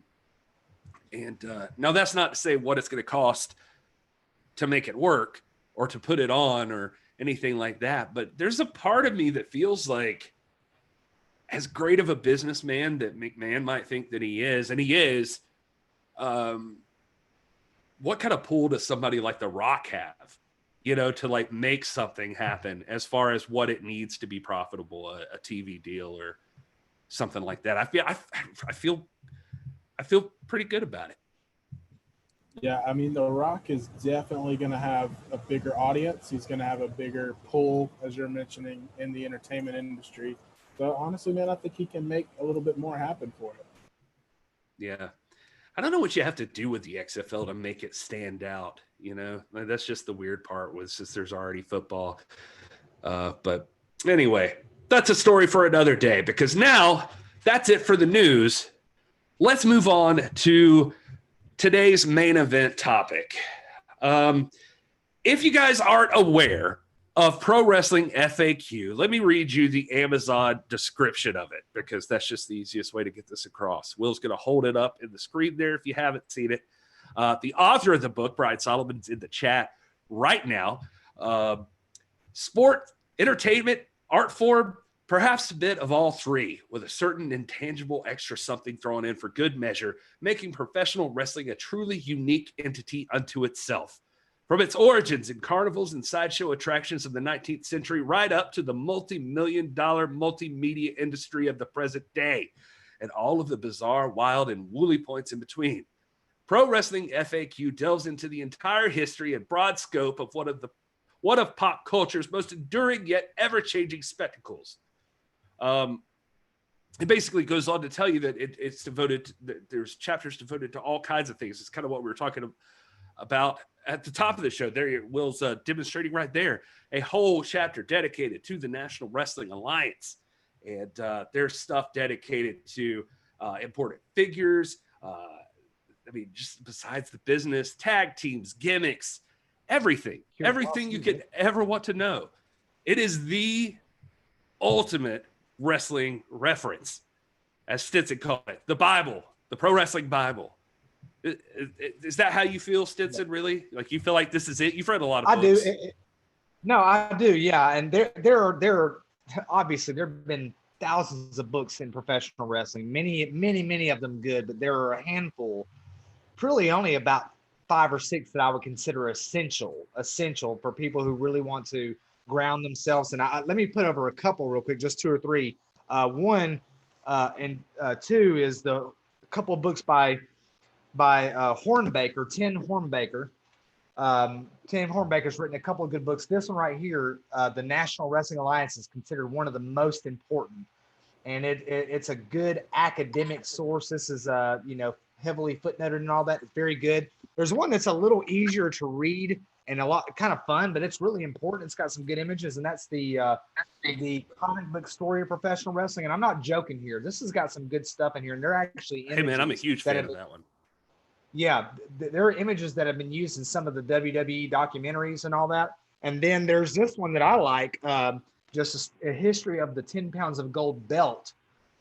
But as much as people like Hornbaker stuff, and I do too, there's one book that reigns above them all, and that is this one right here, Pro Wrestling FAQ. And I said, oh, Brian's in the chat. Actually, he's in the Zoom. This book right here is the best single volume compendium on the history of the sport that we've grown to love, rooted in the Carney Land tradition of the 1870s and 80s all the way up to the modern day. And it covers curiosities, important personalities, every important thing. And this will set you on the path if you want to pursue deeper study in different areas. This will put you on the right path. But this book is, in my opinion, the one indispensable book for any true wrestling fan. So I've got multiple copies, and I think I've got one on the way to Mr. Solomon right now in the mail. It's signed. Yeah, speaking of the devil, and he appears via candlelight, Brian Solomon. So I'm having a hell of a time over here. Like I was telling you before, we got hit by the hurricane or tropical storm, whatever it is, and I have no power. So that's why I look like I'm doing like a Kevin Sullivan promo or something. Like I should have like face paint on. But so I figured out I have no internet. The router's not working. So I'm on my phone, and even that internet was really pretty crummy. Like, I may drop out, I don't know, but I'm doing my best.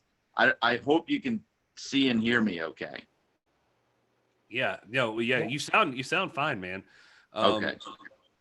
Yeah, thanks for stopping in, though. We're excited to talk a little bit about your book. We just picked out a chapter. We just decided earlier today, like, which chapter are we going to talk about or read on air and like talk about this book some more.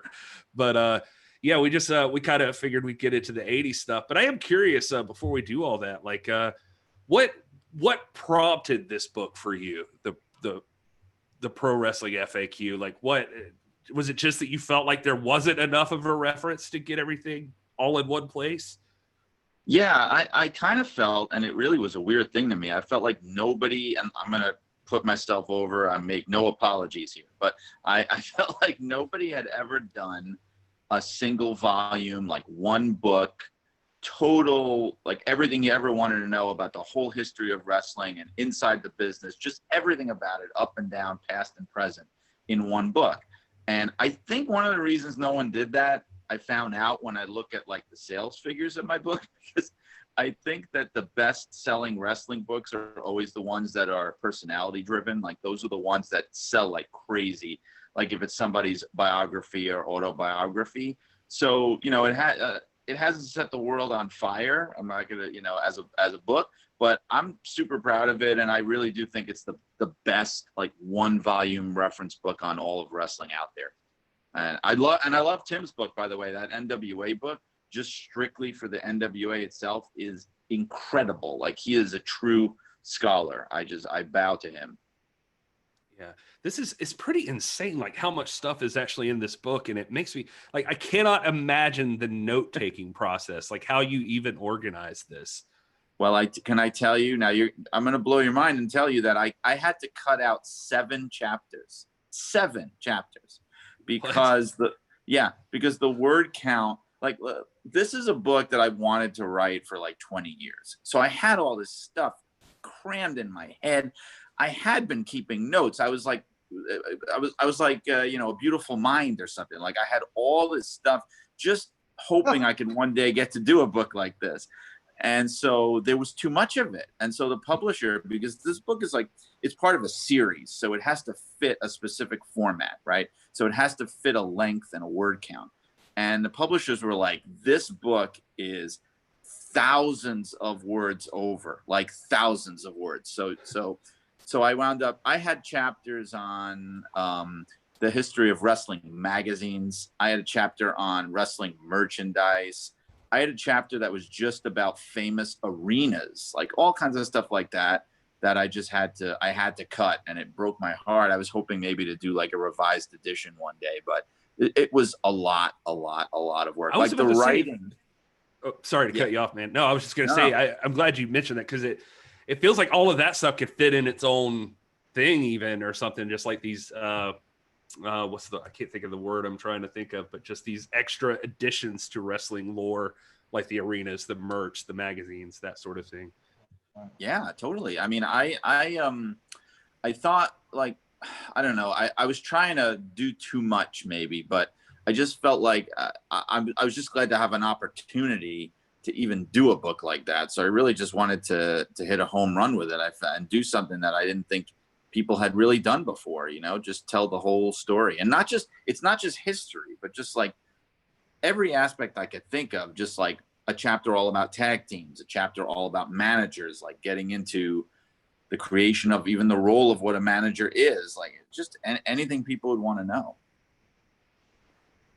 Brian, have you thought about maybe, and Will has brought this up to our, you know, we've been thinking about maybe turning part of our channel into a place for scholarship, where we can do some blogging and maybe some more academic oriented writing about wrestling. Have you thought about doing any of that? Maybe releasing some of these chapters in blog format and then putting them together as a publication at some later point?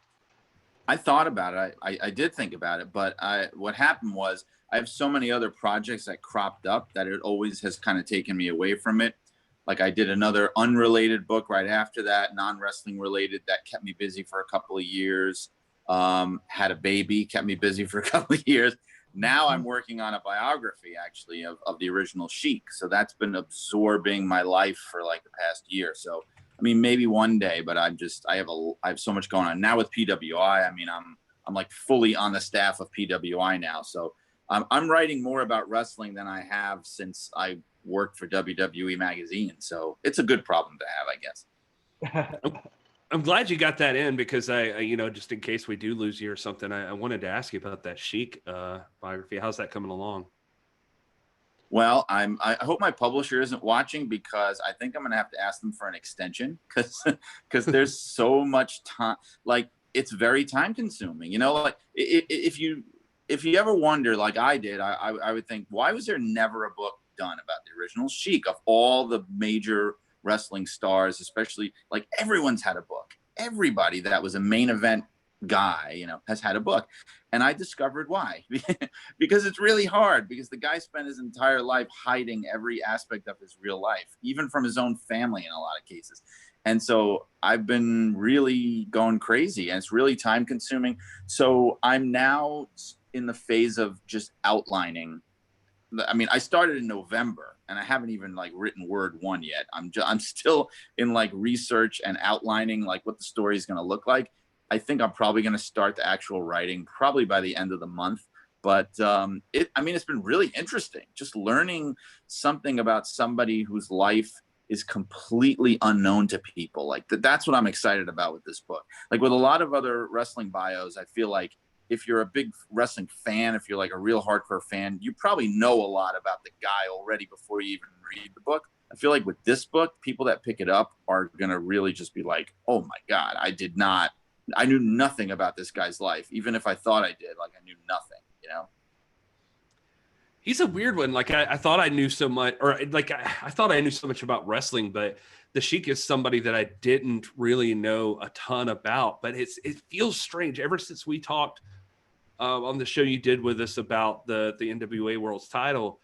I feel like I see him pop up everywhere, and I don't know if it's like that thing where you get a car and like you start seeing the same car all over the place or something. But it's like you mentioned the Sheik in your book and everything, and then I started seeing the Sheik come up in discussion like regularly. Like I've heard him like mentioned on podcasts and just like other guys. Like I mean, like your JRs and stuff, like him being referenced and stuff like that. And it got me really curious about it. So I'm excited about the book.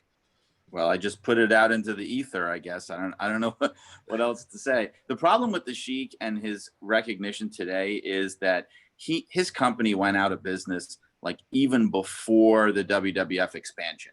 So like he was already a thing of the past. He was still out there. He was wrestling, but he was like he was kind of an outlaw. He was an outlaw from the NWA. After his company went under, he kind of went rogue, and he just became this weird kind of nomadic wanderer on the earliest incarnation of the indie circuit. So he was already becoming obscure even by the time that WWF was becoming a national thing. So that's why I think his name I think needs to be recognized more now, because he probably was the top drawing heel in the history of the business. I mean, it's easy for me to say because I'm writing the book of his life, but I mean, I can't. And actually, Cornette said this himself once, and I'm going to use the quote in the book, that nobody drew more money in more places for as long a time as the Sheik. And now that I'm doing the research, I really think that's true. And by the way, Jim Cornette retweeted one of my tweets about the Sheik biography, so that may have helped get the profile of the book up a little bit and maybe the name of the Sheik out there. Because I've been like trying to promote it like crazy on social media, and he picked up on one of the tweets that I did. That's awesome. Hey, Brian, it's great to meet you, man. Thank you. I'm honored to be sitting here talking to you. I've been reading your book on the beach. It's like I tell people this, but it's like a textbook, but it's also just a great read. Like it's very pleasurable to sit down and read. It's very informative. I was first introduced to you through a good buddy of ours, Frank Mandolini, over at the Last Minute Wrestling podcast, our friend over in Italy, and learned a great deal about you from that podcast. So I'll put his podcast over here as well. Go listen to that episode to hear and learn more about Brian.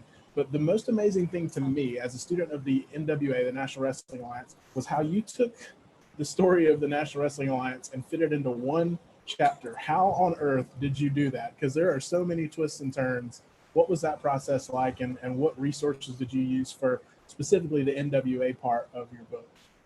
Well, again, I'm gonna put over Tim Hornbaker again, because that I would never have been able to do that without his book. I mean, I used a lot of sources, but the work he did, it's like, you know how people say, you know, when you do research, you're kind of standing on the shoulders of the people that came before you, you know, like I was standing on Tim's shoulders. I mean, he did incredible work. So like what I tried to do with that chapter in a way is just have it be like the Cliff Notes version of his book. I mean, really, essentially, but in my own style. Like Tim has his style of writing, I have my style of writing. But I wanted to hit just all the most important points too. And it was also kind of tough because I have all the chapters in the beginning of the book that are all just about wrestling history. So I didn't want to repeat myself too much. So I cover some of the NWA history in my earlier chapters that are on like the 50s, 60s, 70s. But for the NWA chapter, I really just tried to bring up the most important points along the whole history. Because like I've said, even before on the show, even the last time I was on, I think a lot of people today, when they think NWA, all they're really thinking of is Jim Crockett Promotions. And I really want to break that habit. That's like one of my biggest pet peeves is when people will say, oh yeah, I remember the NWA when I was a kid, like in the 80s, Ric Flair and the Four Horsemen, right? And I'm like, yeah, but that's only like this much of the NWA. Like, you know what I mean? Like there was so much after and before that time period. And it's not just Crockett. It's not just, you know, there's so much more to it. And so that chapter was my opportunity to finally try to do that. Yeah, you've done a great job. I mean, I can't stress enough to people that like if you don't get what we're talking about as far as pro wrestling FAQ, I mean, it goes from like Gotch and Hackenschmidt to Hogan and Andre to Cena and Punk. Like it's everything. It's insane. Like there's so much stuff here, and I don't know. I can't even imagine wrapping my brain around all that information.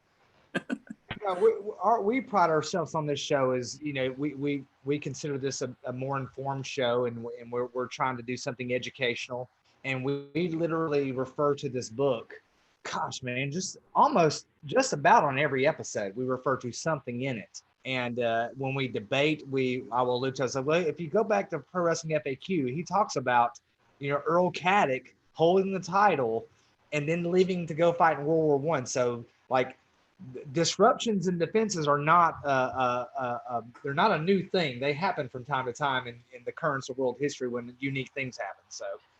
So yeah, absolutely, Gary. Thank you. I appreciate that. I really do. I wish that the book had found a wider audience. Like that's something that I wish. Like I'm not trying to put down my own book or my publisher, but I feel like the book never really got its due. Like I wrote a book right after it about Godzilla, another FAQ, and I did. And that book, I have Godzilla FAQ. You have it, okay? But yeah. That book has sold like 1,000 times better than the pro wrestling one. Which, look, I love Godzilla, but the pro wrestling FAQ was the book that my absolute heart and soul went into. Like my heart and my soul went into that book. And I just wish more people knew about it. That's all. I wish like more wrestling fans and people into wrestling history knew about it. Hey man, it is not too late. That's what we're doing now. It's taking this time. We're here. We're gonna keep talking about it. We haven't stopped. I also want to express to people that if you just think that Brian is some jabroni off the street that's out here talking about wrestling and thinking he's the guy that could write the book. I mean, he's an educated man. And Thunder Rosa, by the way, in the chat talking about she just found out you have a Godzilla book. Yeah, Thunder Rosa, it is literally everything you ever wanted to know about Godzilla is in this book. So you get a pro wrestling book and a Godzilla book, and so right. that's why I'm in love with Brian Solomon. Brian Solomon knows this or not, but Thunder Rosa's husband, Brian Rosa, and Brian is a big friend of our show. He is an absolute fanatic about Godzilla. He studies it, he loves it, and so I don't know if you knew that. So this is the Rosas are probably going to be seeking this book out. I did not know that. They should definitely pick it up then. I mean, you know, that book has that book is the number. I can't believe I'm saying this, but it's the truth. It's the #1 best-selling book about Godzilla in the world. That's awesome. No joke.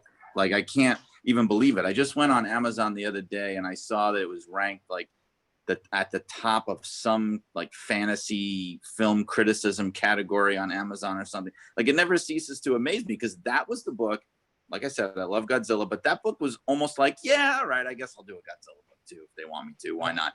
But the wrestling book, like that's the one I love, and that one's like ranked like 40 million on Amazon. You know what I mean? Yeah, yeah.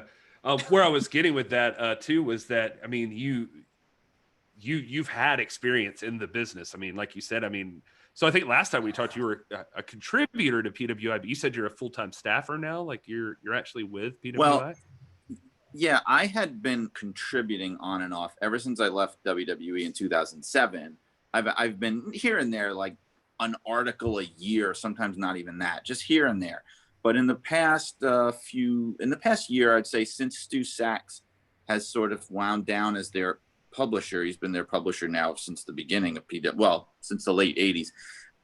They've been giving me more work. Like I've been sort of, maybe it's because I've been pursuing it more. I don't know, because I've been more interested, but I've always wanted to kind of do more for them. I always kind of told them, just, put me in the game, let me do more.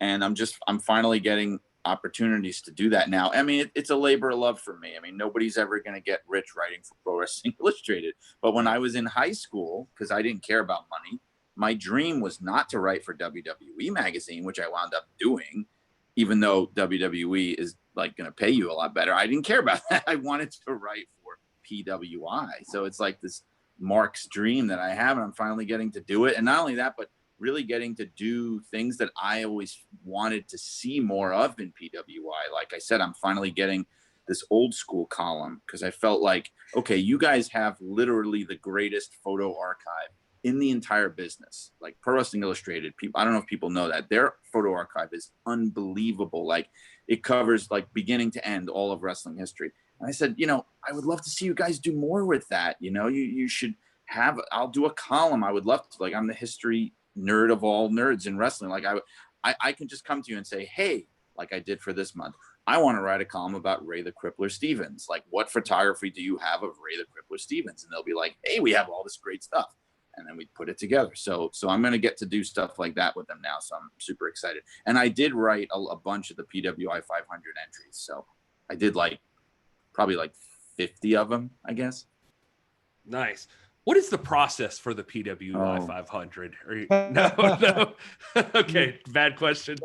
Going down the road, Look, I already had to come on and defend and sort of half-assed defend PWI with the whole NWA title thing. Now you're going to put me on the spot with that. Oh, okay. I won't hold you to it, Brian. Kevin McElvaney, I think they'll kill me at this point if I get into it, because look, I'll just put it like this. They do actually have a process. It is not just like some people may think, we're just going to put some names in a hat and dump it out. They do have a process. It is real. And, they put a lot of thought into it. Like this year, I actually got to be a part of we did it over Zoom, like a part of the actual meeting where they sit there and they rank like the top names, like maybe like the top 200 or something, like the people that are, the major players in the business. And let me tell you, like, it's serious stuff. Like, it's really serious. So, the end result, I think, is the result of a lot of hard work. I have to say that for sure.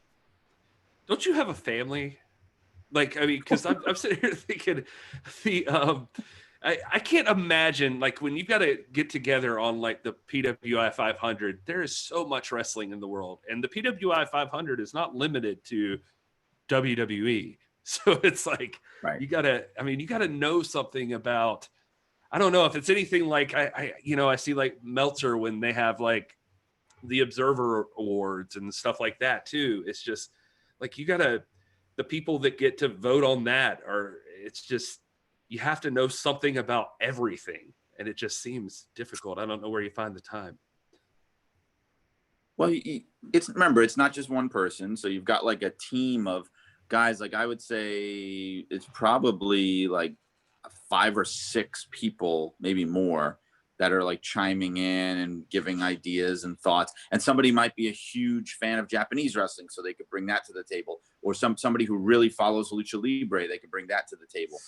So we have a lot of people. And honestly, even if you have to educate yourself too, because even if there may be people you're not super familiar with, because we have a responsibility for the list to really represent something important and valuable, like we will also do our research. Like we will go, okay, we may not really be watching a lot of CMLL, maybe not, but it's our responsibility, because we're doing the PWI 500, to look up what's been going on down there. Who are their guys? Like who are their top guys? You know, hey, oh my God, they have a light heavyweight champion who's had the title for 3 years. Like, okay, that guy is important. Like we'll do stuff like that. So even if we're not going to claim that we watch every single match that's happened in the past year, but we do our homework. Well, that's disappointing that you didn't take the time to watch every single match.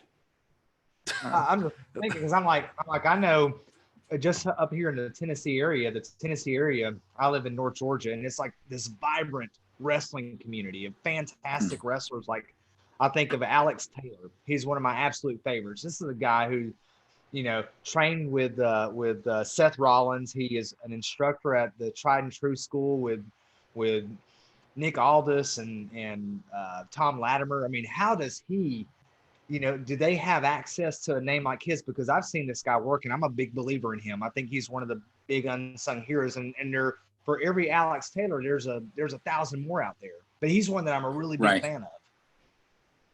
Yeah, I mean, it's not perfect, but I can tell you they definitely do have feelers out all throughout the independent circuit. Like they've got, because remember, keep in mind, this is PWI. So like they have a constant dialogue going on with a lot of indies all over the country, correspondents all over the country, people that they trust that are watching wrestling and watching indie wrestling all over the place. And so they will get a lot of recommendations. They will get, it's almost like, Oscar season when like movie studios will be shopping their movies around. Like there are indies that shop around their guys to PWI and be like, check this guy out. He's really, he's been a major player. It's not perfect. And of course there are going to be particularly independent guys that are not wrestling on television that may miss out. I mean, I'm sure it does happen. Like I can't tell you specific examples, but I'm sure it just is by law of averages that it does happen, but they definitely do their best.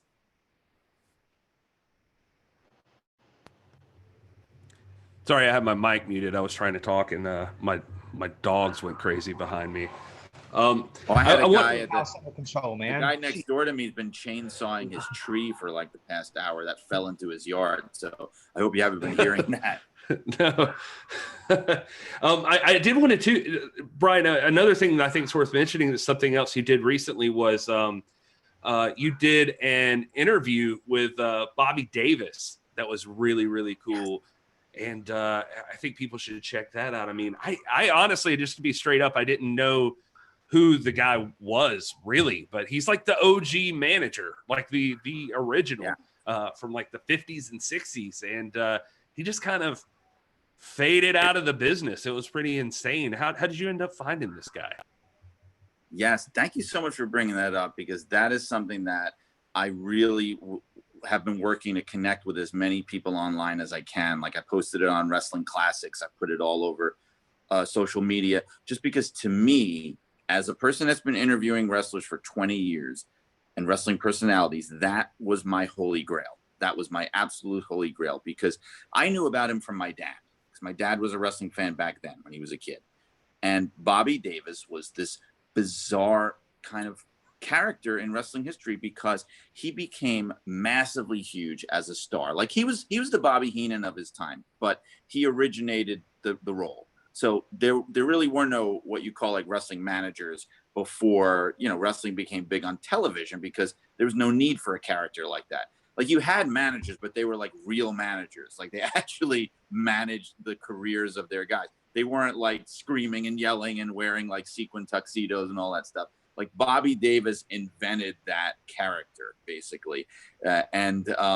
He was a manager of Buddy Rogers. That's probably his most famous guy, like as the NWA World Champion and the WWF World Champion. He was his manager, and he managed a lot of other people too. But he just, you know what it is? He made a fortune. At the end of the 60s, he got into the franchise business. He bought a bunch of Wendy's restaurants. He was good friends with Dave Thomas. And he made so much money that he was like, I don't need wrestling. And he walked away and never, ever came back. And this is around 1970. So, it's 50 years later. So his name has almost disappeared now because, I mean, like he never had anything to do with the business or almost nothing to do with the business in 50 years. So I couldn't think of anybody that was as big of a name as he was, who walked away and never looked back. So I said, once I found out he was still alive, I was like, I have to find this guy. I have to find him and I have to get him to talk about this stuff. And I finally did. Like I found him through a relative of his being on Twitter, and I tweeted something about him. I think it was Corey Graves, of all people, mentioned something. He referenced him on Monday Night Raw, a quote of his. And it was a line. I forget what it was. I think it was a friend in need is a pastor. It was a line that, win if you can, lose if you must, but always cheat, right? So that was Bobby Davis's line.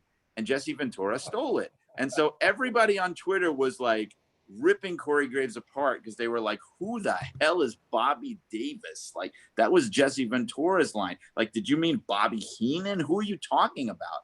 And so I tweeted about Bobby Davis. I said, he's only, like the original wrestling manager. And one of his relatives got a hold of me and said, Bobby's still around. Do you want to talk to him? I was like, yes, I've been trying to find him for 20 years.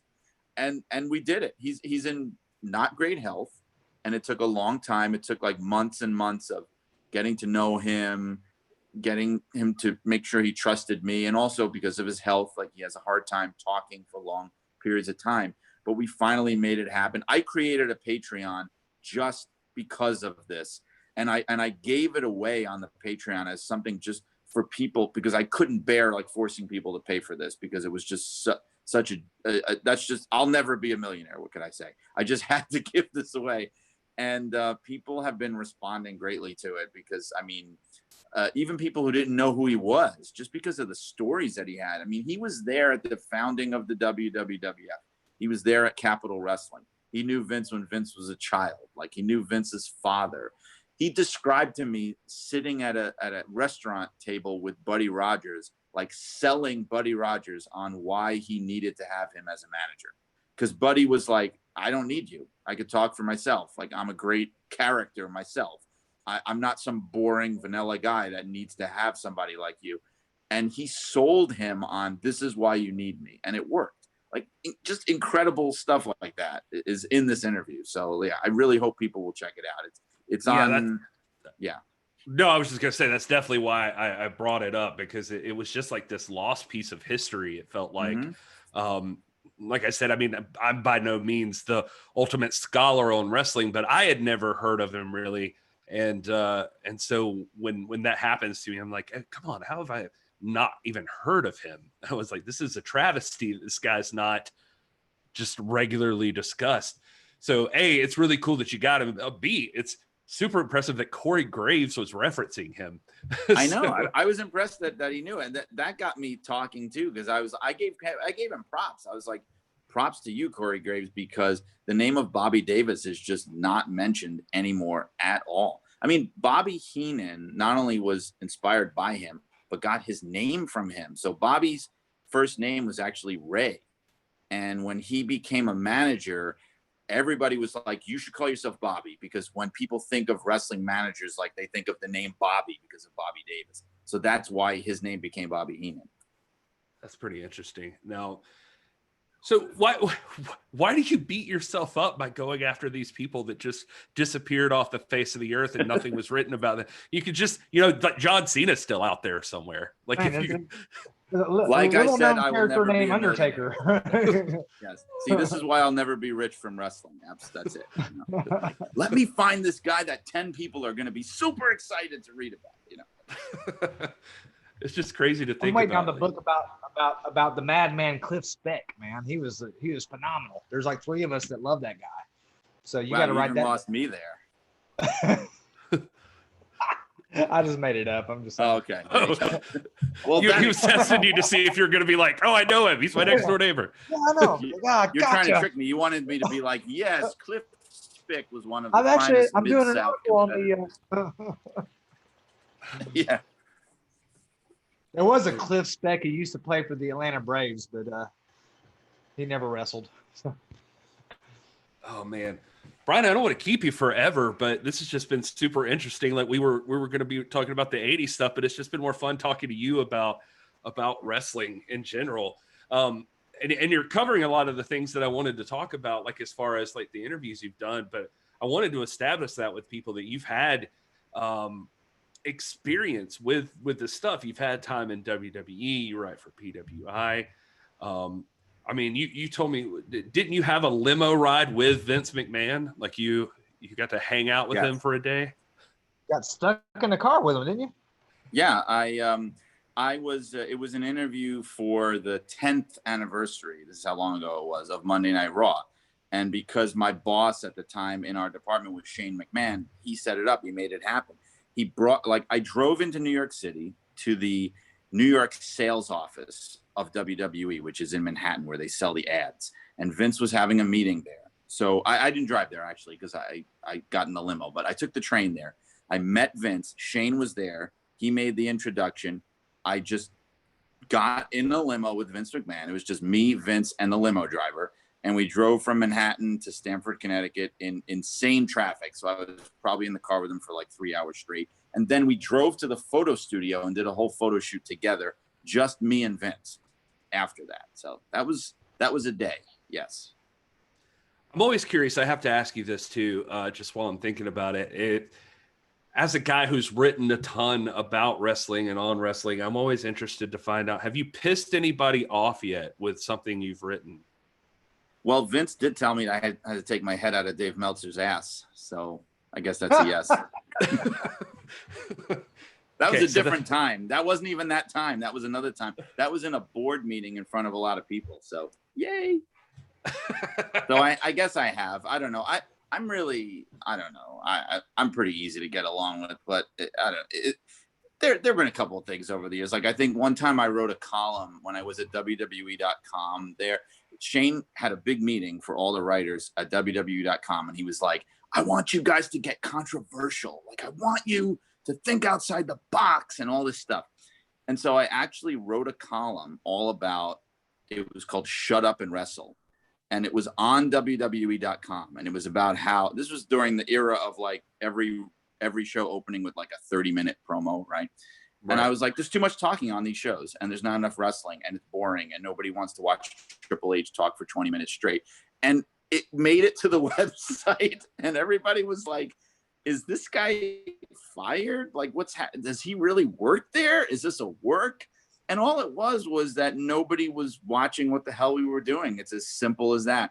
But there were people in the company that were hot at me after that for sure. Like I remember, I mean, it didn't last long, but there were people that were just like Dr. Tom Pritchard and like Kevin Kelly and other people like were just like former magazine writer Brian Solomon. Like they actually called me that on their podcast show.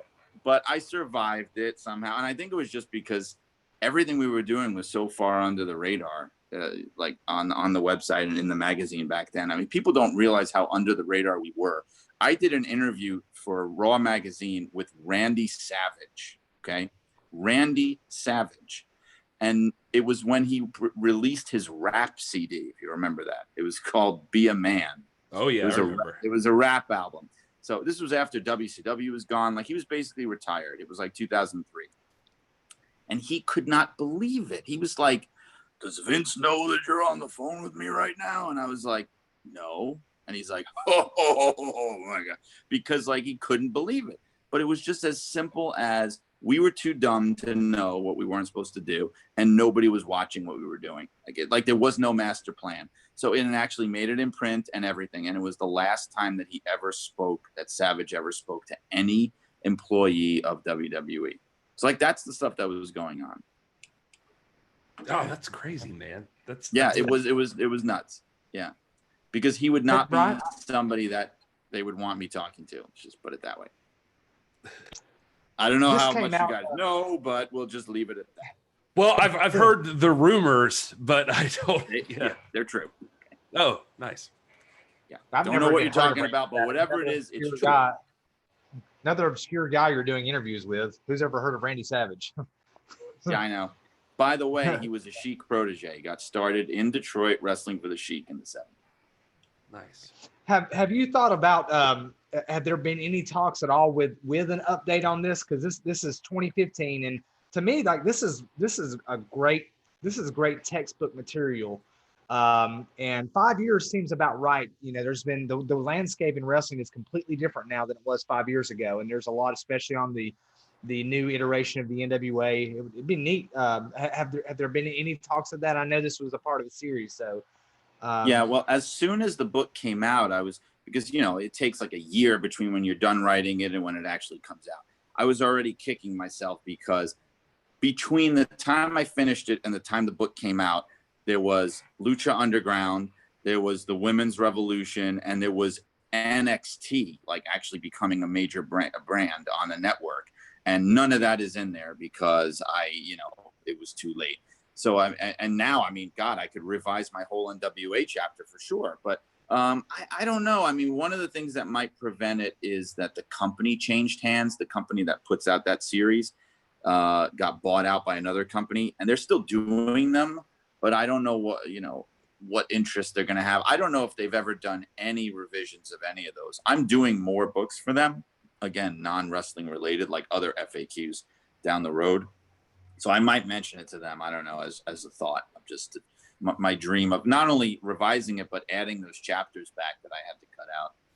Wrestling is just interesting because it's an ever evolving thing. Like it's alive with history. Like with the formation of AEW, the resurgence of the NWA, everything that keeps happening.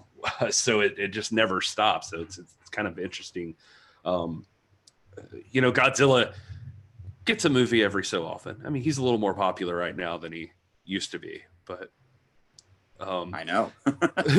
but when did Godzilla come out? I'm trying to remember what year that book was, because you didn't have it was before. It was 2017. So Pro Wrestling FAQ is 2015. I jumped immediately into the Godzilla book right after that, and then that came out in 2017. Gotcha. So, I guess I have to ask you if you have what's your favorite weird story from that you've had an experience with like wrestling? Do you have like a embarrassing or weird story, or not necessarily for you. I don't know if it would be, maybe embarrassing is not the right word. We'll say that. I don't know about the time that, you pooped your pants or anything. So that covers a lot of ground. You mean like personally embarrassing? Yeah, I guess. I mean, because I got one. If that's what you're looking for. Yeah, let's do it then. Yeah. I mean, we all heard the one story, Brian. Well, I don't know what you mean there, but no. But there, yeah. I mean, I can tell you. I mean, okay, I'll tell this story because people used to like to hear me tell this story. One time I was it takes place in a men's room. So you're already embarrassing is already written into this. So I was in the bathroom at an arena backstage, obviously, using the facilities. And outside of the stall that I was in was, this was during the time when they had the Mexi-Cools, if you remember that. Yeah. So it was, I'm trying to remember who it was. It was, Juventud and Super Crazy. Was it? I think it was Psychosis in that. I think it was Psychosis. Maybe it was Psychosis. Yeah. Yeah, it was Psychosis and Super Crazy, I think, right? Yeah, maybe that's right. And they also had, do you remember Super Porky? Now that you say that. He was like a giant midget wrestler, basically. He was like a 5 foot. And so I'm in the bathroom. In the stall next to me is, wait, I'm trying to remember how this goes. I'm going to totally blow this story. Oh, okay. So before I got in there, one of the luchadors was in there. I think it was Super Crazy, right? He came out, I went in. Psychosis is washing his hands at the sink in full costume and mask.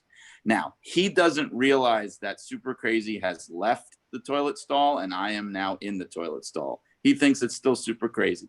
So he, in like the most beautiful move I've ever seen, he leaps from the floor, of the bathroom in one jump to the top of the toilet stall He is perched on top of the wall of the toilet like Spider-Man.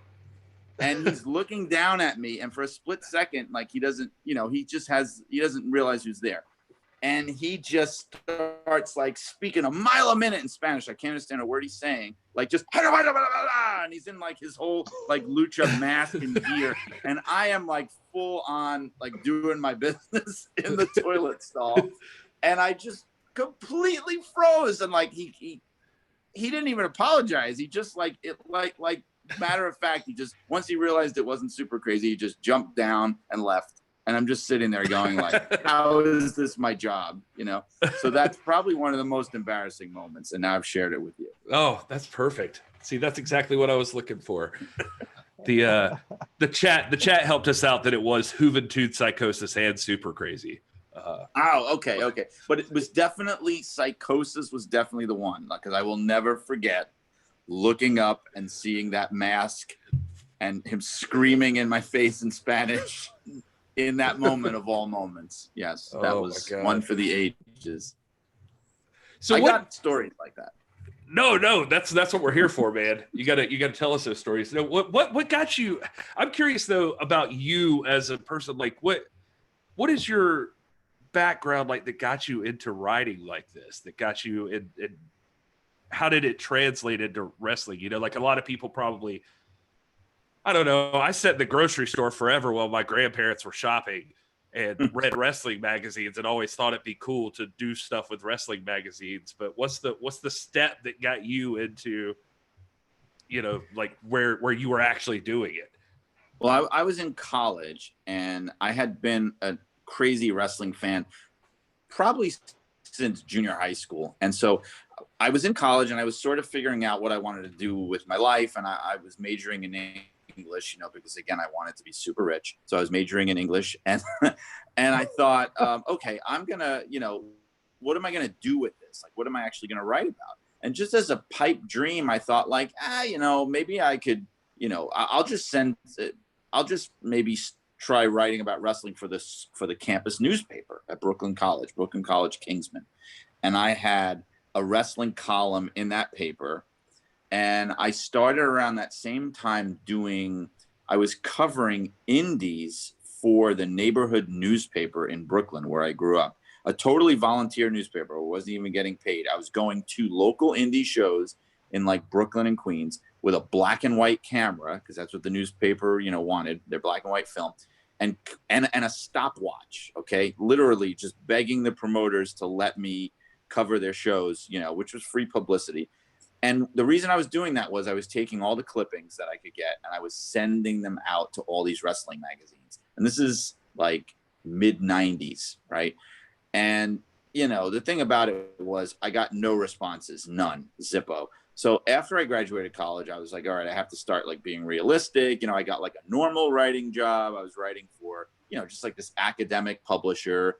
Very, you know, kind of dry stuff like biographical dictionaries, and I'm going, and, you know, I was engaged and I was getting married and I was like, okay, now I'm becoming a serious adult and I have to forget about wrestling, you know, but something happened. I was leaving the job I was at writing was not paying well. And I was getting married and I had just gotten married and I needed a job where I could just make better money, but writing, I didn't know what the hell. This is before the internet really was that big. And I was like, I don't know what to do here. So my wife came to me and she goes, you're not going to believe this, but in the New York Times, like the print New York Times, in the classified ads, there is an ad that WWF is looking for a copy editor, not a writer, but a copy editor on their magazines. Like, and I looked in the classifieds and there was a big WWF scratch logo in the middle of the New York Times classifieds. And I'm like, all right, I mean, just for a joke, I'll give it a shot. Little did I know the reason that happened was because Vince Russo had just left to go to WCW,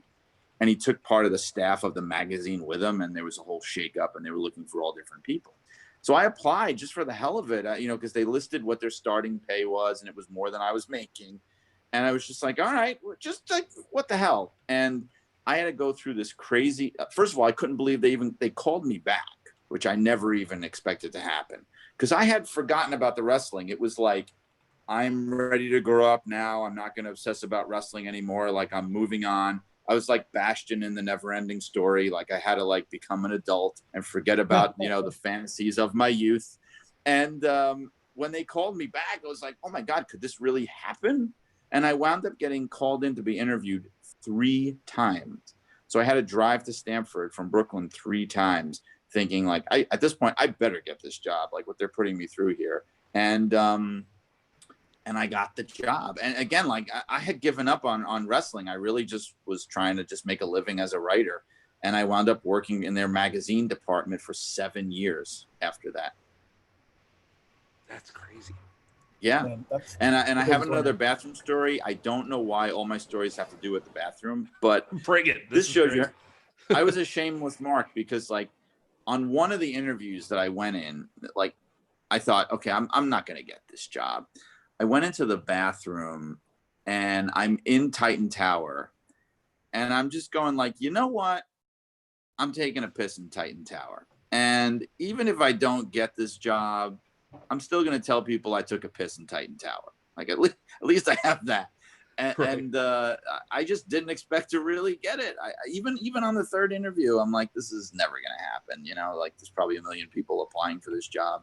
And I think part of the reason that they liked me was because this is the thing, when they send out for jobs like this, they get like 2 kinds of people. They either get people that are really, really, really fanatical wrestling fans, but they're not qualified for the job, or they get people that are really good writers and really great resume and everything, but they don't know anything about wrestling. So like to get somebody that covered both bases, they liked having somebody that was like actually had a writing resume and had a writing background and, also knew the product really well, but not in a way where like, I don't know, they in other words, they felt like my writing pedigree was even more valuable, and the fact that I was a really good wrestling fan was a major bonus and helped me get the job, I guess.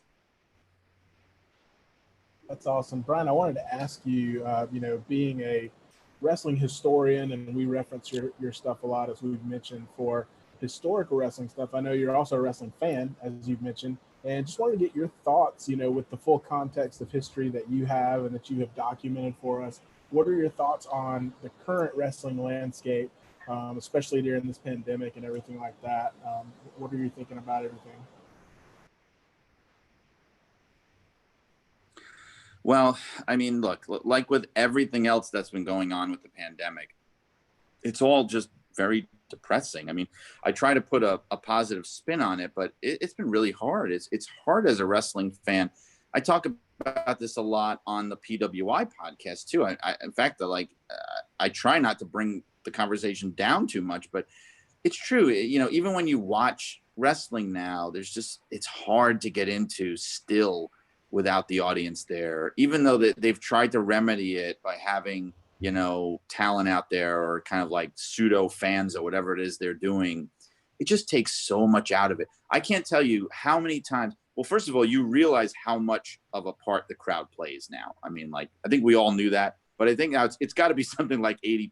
I mean, it really is huge. It's huge. Because now every time I watch, I always go, oh my God. Or if I see something great, I'll go, wow, that's amazing. And God damn it, is such a shame that there's no pop, because that needs a pop. Like I said that, like when Eddie Kingston showed up, I mean, there's a great NWA reference. When he showed up on AEW, I was like, this promo he's giving is gold. It's freaking gold. And the crowd would be going nuts for this kind of thing, and I'm watching people like Drew McIntyre now, who they're pushing him to the moon. And I'm going, how do we actually know how over this guy is? We don't know. We still don't know. They put the title on him at WrestleMania, and he's supposed to be, their next guy. And we don't know. Like, how do we know? I mean, you can sort of get a feeling from social media, but I really think that really doesn't give you the whole picture. Like, Twitter is a vocal minority. And if I feel like when the crowds come back, I mean, maybe they'll hate him.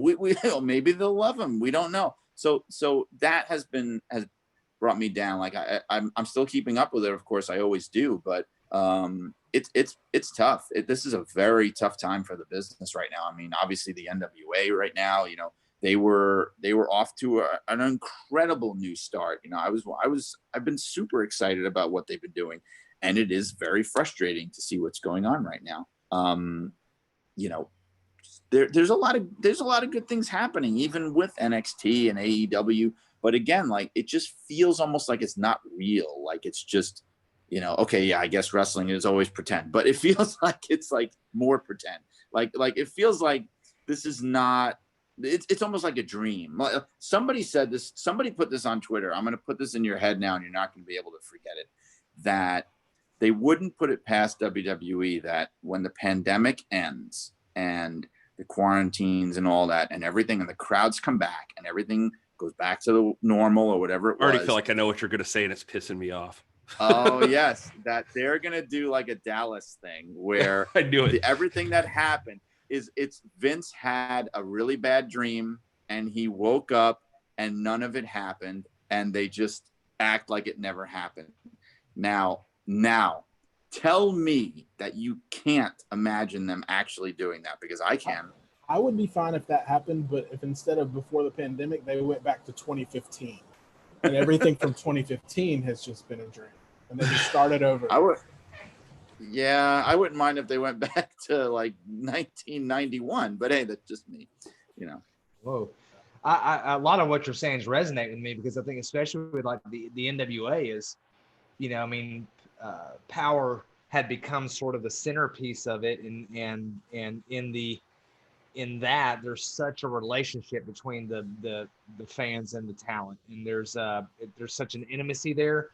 And so now I totally feel what you're saying. You know, I feel like I have to feel like Thunder Rosa and Nick Aldis, our champions, are just like suffering right now. Like, they're like, gosh, man, we see all this going else, but the NWA is just such a different kind of animal that, you know, what power was such a key part of that. Not that it's all power, not that they couldn't do other things, but you know, it's affected everything else, the whole wrestling landscape in the way that you said, but the NWA more so. You know. Yeah. I kind of wish, what I would love to see, I think I saw somebody said it before, just with everything that's been going on with AEW and the TNT title, that, you know, if anybody was going to do some kind of interpromotional partnership, it would be them. I mean, that might be a way to just keep the NWA kind of in the limelight and on people's radar, is to have, I mean, look, WWE is never going to do it. They're just never going to do it. But for somebody like AEW, no, but maybe I mean, look, like you guys said too, Cody has a history, you know, he held the title, he feuded with Nick Aldis, like they traded it back and forth. He's got a deep love for wrestling history, I could tell you that, and the heritage of wrestling. Like I could see them maybe doing something like that, where it's like an NWA invasion almost, like, especially because Cody has this thing up his butt that he wants to one up WWE on everything. So, okay, WWE did an NWA invasion, I'm going to do one that's even better. So that's a good point. Maybe, you know, maybe he would do it. It's crazy, but like, and I know just based on the fan base that we communicate with a lot, that there are people out there that would hate that idea, because they've got the, I don't want to put anybody in a box, but we definitely see like side of fandom that is like very hardcore NWA and very anti AEW, and it's that Cornette thing, the flippy stuff and the whatever, you know, that whole thing. And so there's some people that would hate it, but I personally I think I'm finally beaten down to the point that that I would take that over there just not being anything. Like just. Well, that's what I mean. It's better than just nothing happening. Like, I'm not saying it's the most ideal thing in the world, because yes, part of it is it does portray the NWA as being lesser than, that's for sure, which is probably not the message you want to put out there, especially when you're trying to build it back up, right? But again, it's like it's better than nothing. It's a national audience. It's, you know, and not only that, but Cody is somebody that has like NWA cachet because of his father and everything. It's like names that are really associated with the NWA. I mean, Arn Anderson is there, Tully Blanchard is there. You know, I mean, things could be done. There are creative possibilities there, I think, if done right. I mean, obviously, WWF did a terrible job back in the day, but that was because Vince hated the idea from the beginning, and it was something that he was being like pressured into doing by Cornette and other people there. But so it was doomed from the start. Do you think that could exposing them to that national audience could actually benefit them in some way? Because that's an interesting idea. Yeah. Of course, yeah, it definitely could. I mean, but here's the thing: it would be even better if NWA Power was still running, because then you could be like, "You like these guys? You like what they're doing? Watch this show. They're on this show all the time." But it could be like a holding pattern until Power is up and running again and NWA is able to keep operating again. It could be like a way to be like, oh my God, those are the guys that I saw on Dynamite. And I know there's a lot of hardcore NWA fans out there that'll be like, well, they should have already known who they were. But the reality is that Dynamite reaches a major national television cable audience every week. So major by modern day, cable TV standards. So, I mean, it would be putting them in front of people that have never seen them before, for sure. Absolutely, for sure. And they would remember those names when they saw them pop up somewhere else. And it seems too like the names that you were alluding to that are associated with the AEW, like Arn Anderson and Tully Blanchard and all that there's enough reverence in the personalities involved in AEW, including Cody, that it doesn't. I mean, I don't feel like it necessarily would have to seem like the NWA was anything lesser, or I mean, they could do the whole invasion thing in a way that the WWF would never have envisioned doing it. Right, because WWF right from the beginning had the attitude of, these are the people this is like the name that we were trying to erase, basically, and this is the company or the entity that we were doing battle with, that we were trying to get everyone to ignore and forget about. And so why are we going to put these guys over now? It was like they were doing it because they were desperate to try anything because the ratings were so bad. Where I feel like with AEW, they'd be coming at it from a very, very different place. You would think anyway. I mean, I'd be surprised if they didn't, just because, of Cody being such a major, power broker there. I mean, he's sort of like the face of the place. So, and he's obviously got a reverence for the NWA. So I doubt it would turn into the kind of circus that it did in the WWF.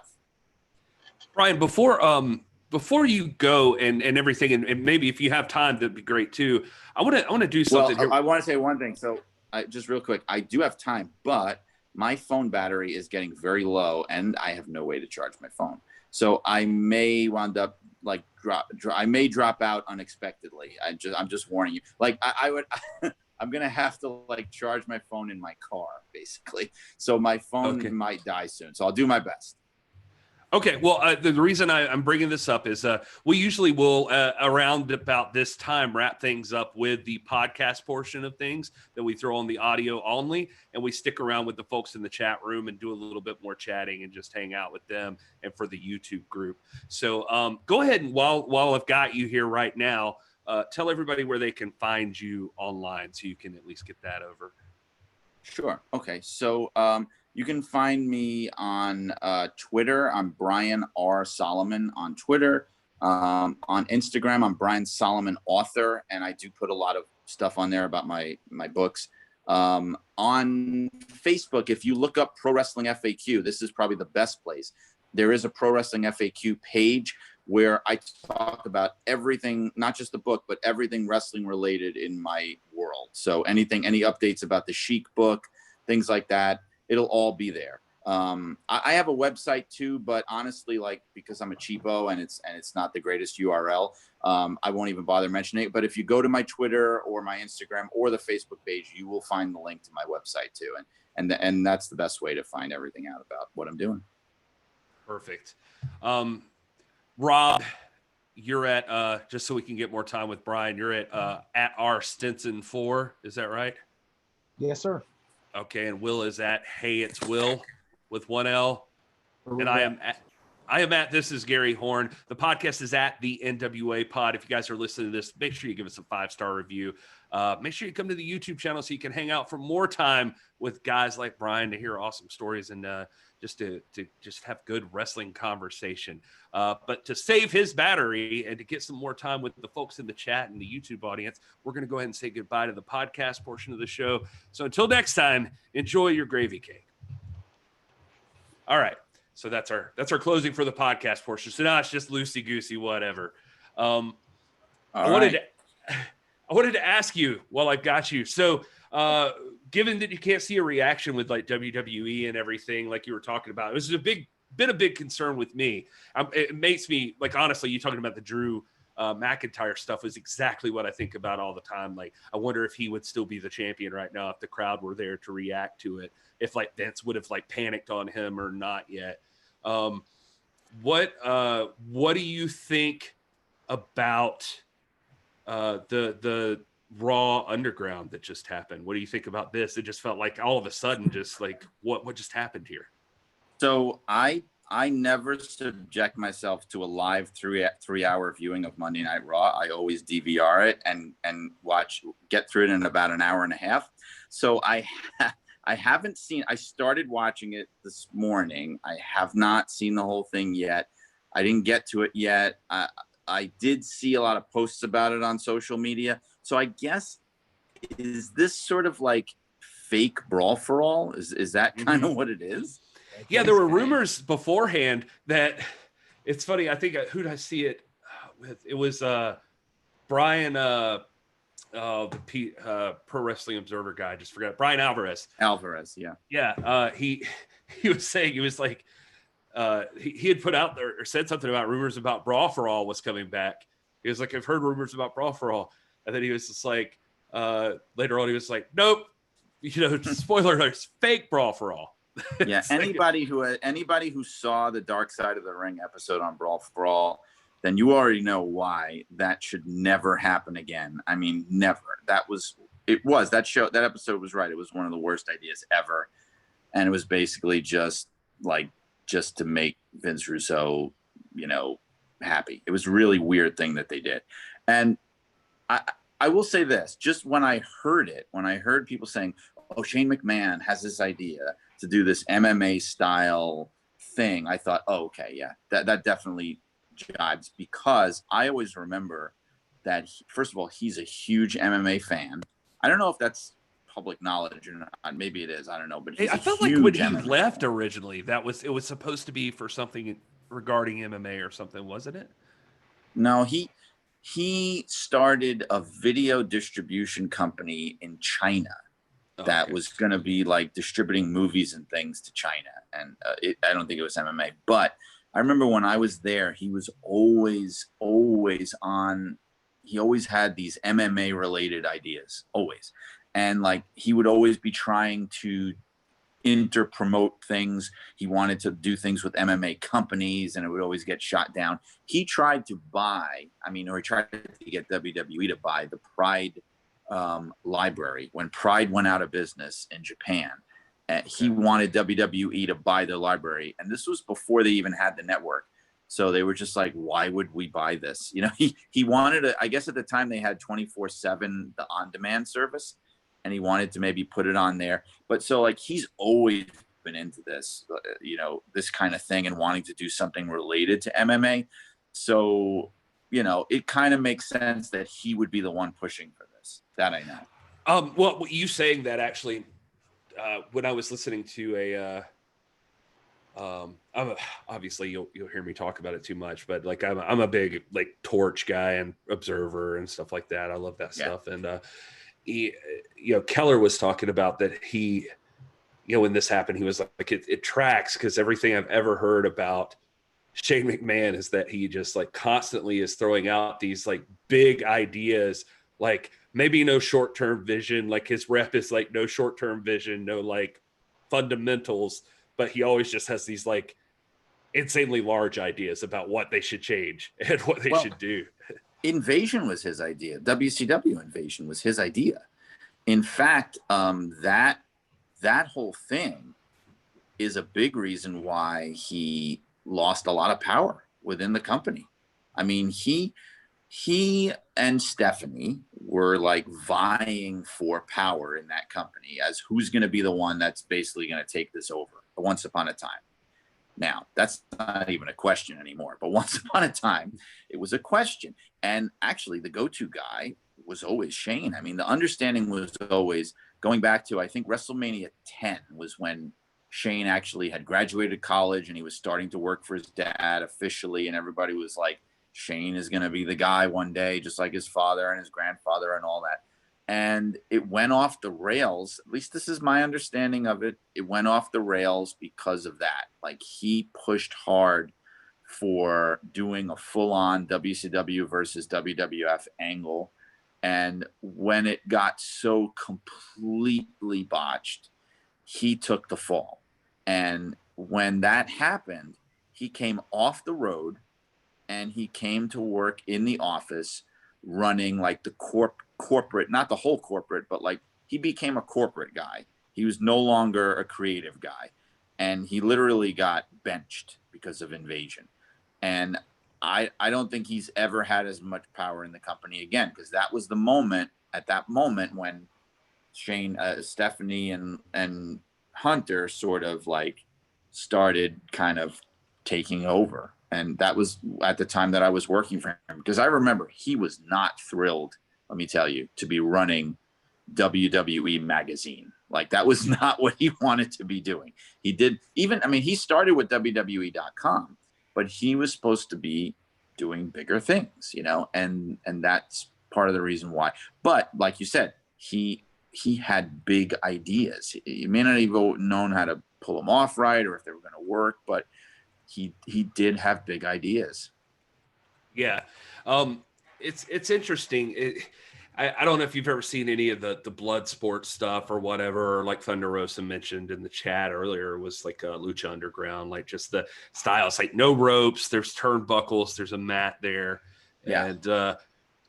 And it's cool. I saw you mention in the chat, you know, like guys like Dolph Ziggler being a legit shooter. Like, I mean, the guy's a legitimate wrestler. Was it like Kent State or whatever? Like, he was like a champion, like a collegiate champion, I think. And he looks good in like his segment. He's just like beating the hell out of some dude, just like wrestling all around him and tapping him out. And then like, you know, it's like there's some big dude who's from NXT and I can't think of his name, but it was like, I think I wrote it down here somewhere, but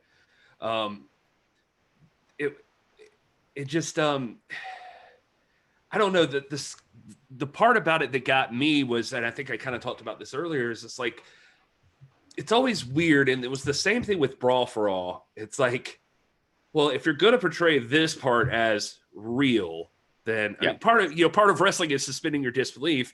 So like, it's like, well, all right, Baba Tunde is, I'm being told in the chat. Sorry, but yeah, if like this is real, then what is what's happening in the ring? So it's like the Viking Raiders are in there, and Eric is like fighting a dude and just like kneeing him in the face, like takes him down, you know, with like a takeover, and like knees him in the face and like get some punches in and stuff like that. And then the dude's out, and then they're calling it, you know. It's like, okay, but that's not what he would do in the ring. So it's like, it's just weird, you know, like what's the logic there? I mean, I guess the answer is they don't have any logic. There isn't. No, I mean, it exposes things. But see, the funny thing is Brawl for All did that too. And that was one of the main concerns, is like, this is going to expose everybody, because it's like, what's the other stuff? But the difference was, at least with Brawl for All, you could claim, even though it breaks kayfabe, like, this is real fighting. With what they're doing, it's like, no, this is still a work, but it's a more real looking work. So like, how is that a good thing? It obviously is going to really down your product, because look, the performance style of professional wrestling, right? It benefited from, and Meltzer talks about this a lot, from years and years and generations of people not really knowing what a real shoot fight looks like. Right. So once that happened, once MMA became popular, especially in Japan, that killed Japanese wrestling, because the fan base was like, oh, this is what a real fight looks like. Like, unless you were like a seasoned sports insider or somebody that covered combat sports, or like somebody who'd been in a lot of crazy fights, you were like, you didn't know. You saw people who were the real like scientific wrestlers, and you thought, oh wow, that looks really good and real. But that's still not what a real fight looks like. Like, if you put an arm bar on somebody and you knew how to do it, they would submit in like 1.8 seconds. Do you know what I mean? And that would be like the end of the fight. But in wrestling, you sell a hold, you're in a figure four and screaming for your life for like, 5-6 minutes. And, you're trying to fight your way out of it. You're like, that's the performance style that people are trained to accept in wrestling. Like Meltzer also says, when people complain about guys not selling enough in wrestling, he will always say, well, in a real fight, nobody sells. Like, you don't sell. You actually don't want the other guy to know how much you're hurting. So when you see somebody selling, you kind of know that it's a work. But that is the style of performance that professional wrestling is, and that people have been trained to accept. So when you show them something like this, in my opinion, it can only do harm. There is no upside to this. Like, it can only make the other stuff look terrible by comparison. Like, I don't know what the thinking is. Yeah, I was trying to give it like props or credit to say like, all right, I got to stick it out. Let's see where it goes. Like, we don't know what the storyline is or what the plan is here. But then I always kept coming back to that part. And I'm like, well, does it matter? Because even if somebody becomes a star out of this, it's like, you're acting like there's two different ways to fight now. And it's like, well, why would you run, why would you Irish whip somebody when you just want to tackle them and beat their face in? It's like, it's just, why would you ever turn your back on your opponent like they constantly do in these matches? Yeah, you could break it apart in so many different ways. Like, it destroys the psychology of what a pro wrestling match is. It's like, you don't want to remind people of what a real fight looks like. It's not good business. Right. It doesn't seem like it could be. You mentioned, and Rob, if I'm stepping on you here, let me know. But I see you're just like chilled back and listening. So just you mentioned Meltzer a few times. So I'm curious, as a guy who writes with like PWI and that sort of thing. I listen, you know where I'm at. I already told you I've had a Torch subscription for God knows how long. Listen to the Observer, read that. So I'm down. I appreciate guys like Jason Powell over at ProWrestling.net. Like, I think he seems like a cool guy. I don't know any of these guys personally, by the way, except Bruce Mitchell has been on the show before, and like we've met a few times. But anyway, obviously these guys take a lot of flack too, and maybe you have as well. For being dirt sheets and that sort of thing. What's your take on all that? Like, where do you stand with I guess the public opinion of these guys? I do know Dave, as I like to call him Dave. He wrote the introduction to Pro Wrestling FAQ, and I interviewed him for the Sheik book too. And I got to know him when I worked at WWE, because I was like the secret contact where the sheets would, I was the guy, the sheets would get sent to me. I would Xerox them, distribute them around the office, and not tell anybody, right? So he knew that. But I feel like I am a Meltzer guy. I will defend him to my last breath. And now so it's kind of funny to me, by the way, recently with Cornette and Meltzer being on like opposite ends with a lot of AEW stuff and arguing on Twitter and things. It's almost like when your parents are fighting, have that feeling you get in your stomach, because it's like, I love and respect both you guys, and I think you're both brilliant, and it's really bumming me out that you're fighting with each other. But I think Meltzer is a treasure to the business. He is indispensable, and I feel like his reputation, unfortunately, has been hurt because you have very young fans, I hate to put it that way, but on social media, on Twitter, who just don't understand the value of what he does. And they just look at anybody who is critical. Like, I don't even think they understand what good journalism is supposed to be about, because they look at anybody that's critical of what they love to watch, any aspect of it, as being, you know, a joke or a clown or somebody that's not worthy of their respect. You know, unfortunately, I feel like it's a reflection of a lot of the anti-journalism that in general that goes on today.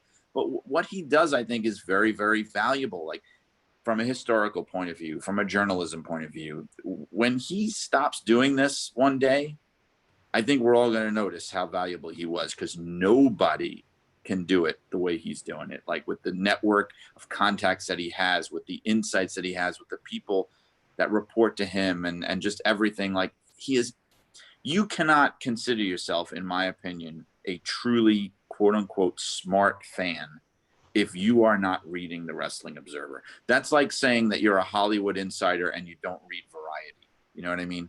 Like, you have to be keeping up with what he's writing and saying. Otherwise, you're just like an internet smart mark. Like, you're just somebody like spouting off on Twitter, like, to me. And I see so many people that don't get what he does. They tear him down for, you know, criticizing things or being overly positive about things. Like, oh, he's an AEW shill, or he's like, he just calls it the way he sees it. And there's also a difference between reporting news and giving opinions. So sometimes he'll give opinions on social media, but what he's doing in the Observer is he's reporting on facts. I mean, they may not always be, he may not always get it right, but nobody does all the time. I feel like if he wasn't doing this, the wrestling business would really be losing out on something very, very valuable. I think sometimes all these fans want are just shills. Like, all they want are just, they don't understand the difference sometimes, I think, between somebody who's trying to sell a product and somebody who's trying to cover a business, like a journalist. Yeah, it's crazy with Dave.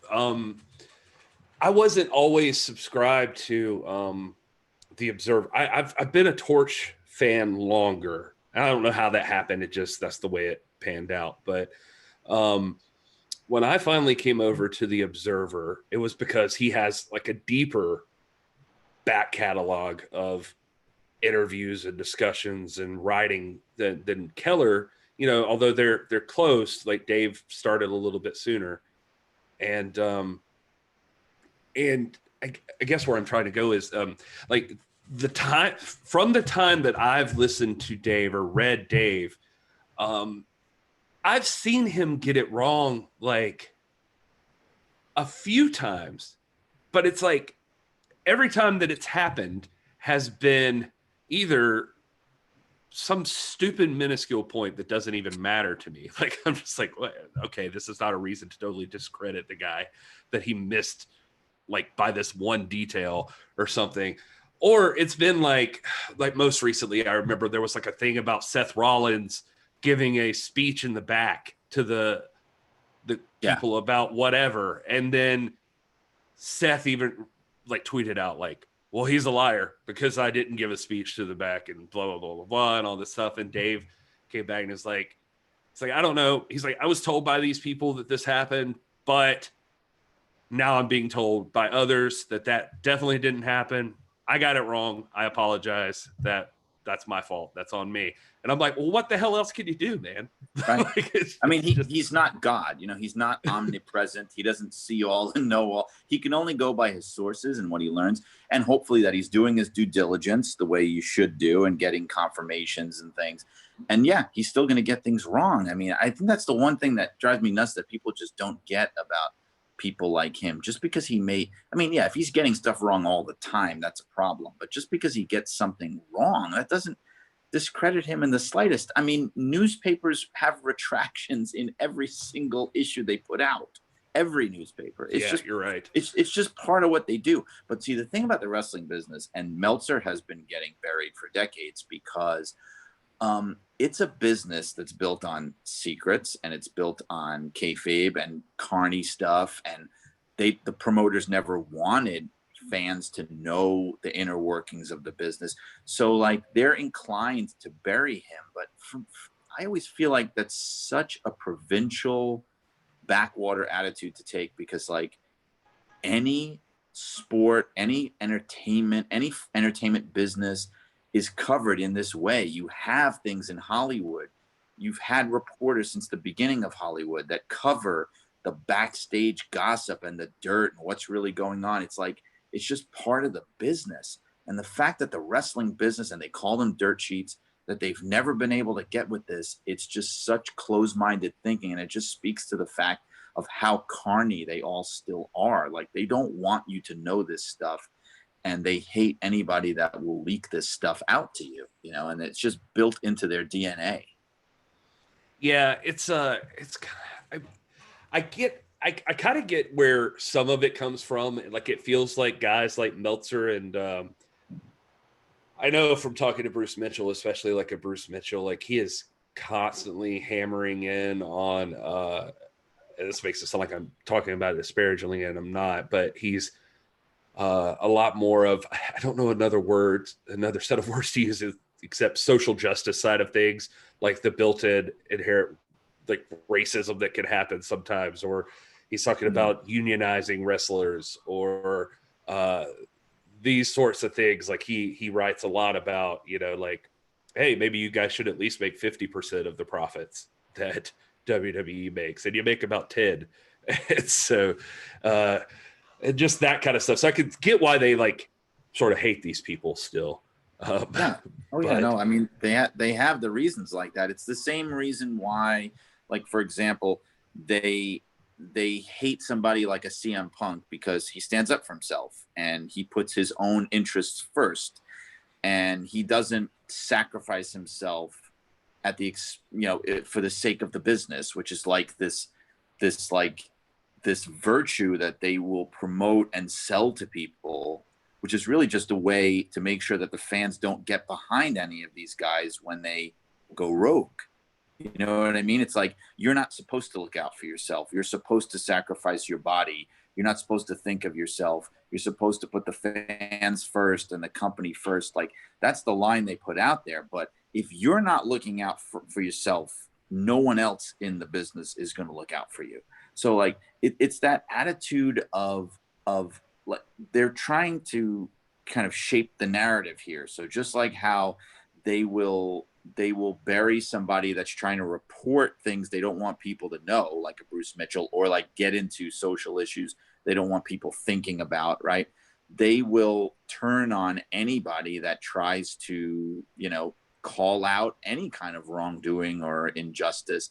And unfortunately, they have a lot of momentum to do it because it's traditionally been such a business that's not really, doesn't have a lot of oversight. It's like they're in their own little world. I mean, that's changing a little bit. Like I'm amazed, and this is maybe a big shift in topic too, that, you know, with what happened with speaking up in the past few months, it's basically like the wrestling version of Me Too. Like, I couldn't believe that it took that long for it to get to the wrestling business, because when it started happening in mainstream culture, I remember, and this was like 2 or 3 years ago, I guess, maybe a little more. I remember going, wow, if and when this gets to the wrestling business, like, oh my God, this is going to be a catastrophe of epic proportions.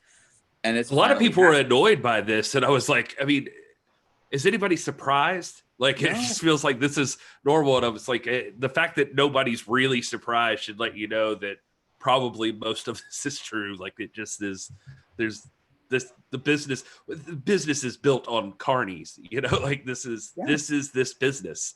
It's always been dirty. The wild stories have been part of the fun, to be honest, you know, like the craziness of it.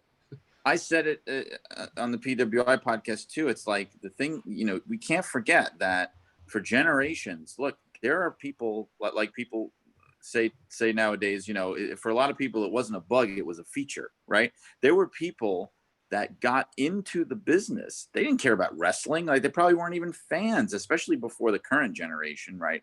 Where it's a lot of wrestling fans in the locker room. They got into it because they wanted this crazy lifestyle of drinking and womanizing and living on the road and, you know, drugs and whatever the hell else, without having to be held accountable, you know, by normal society. So you have a business that attracts that element and has for generations. So it shouldn't be a shock to anybody. I saw a lot of shock and surprise, actually, but particularly among young fans. Because I remember going, I may have even tweeted about it, of just being like, and look, this is coming from someone who has a deep love for professional wrestling. I tweeted something like, so the fact that the professional wrestling business is an open sewer of like moral, degradation is news? How is that news? I thought we all knew this, right? But the news is that now people are having to answer for it. But it shouldn't be a shock to anybody that this stuff was going on for generations, like I said. With all of this stuff, and I mean, this is obviously not the first, if you dig hard enough, the first cover up that has been going on, not just in WWE and wrestling in general, but specifically with WWE. I'm curious your opinion on, let's see, how do I phrase this question? Because you may not want to answer this, but you've been around these guys. You've seen these guys. You've met Vince McMahon and Shane and like all of these people. Lately, for lack of better words, they piss me off. Like they piss me off constantly, whether it be like the Saudi Arabia stuff, or it gets into like the fact that they just posted like however many million in profits this past quarter, and then they still laid off like 20 plus people in the middle of a pandemic because they had to for budget reasons or whatever. And they seem really tone deaf half the time. Do you think these are good people? Like what do you think? No, just okay. No, look, I was very vocal about that too, and the firings, but again, that speaks to what I said. They're not looking out for you, right? They're expecting all this loyalty from you that they are not going to show to you. So you have to look out for yourself. You have to be selfish, and in this business, in order to, look, that's what guys like Bruno Sammartino did. That's why he was persona non grata for like 25 years, because he had the balls and he also had the clout to be able to say, like, you guys are a bunch of vipers and I'm not going to put up with this anymore. A lot of guys aren't able to do that. They feel like they can't, right? But no, look, it's a carny business. It's a dirty business. There's no way to sugarcoat it. It's a business that has traditionally been run by very shady people. So look, all you need to know is anytime there was a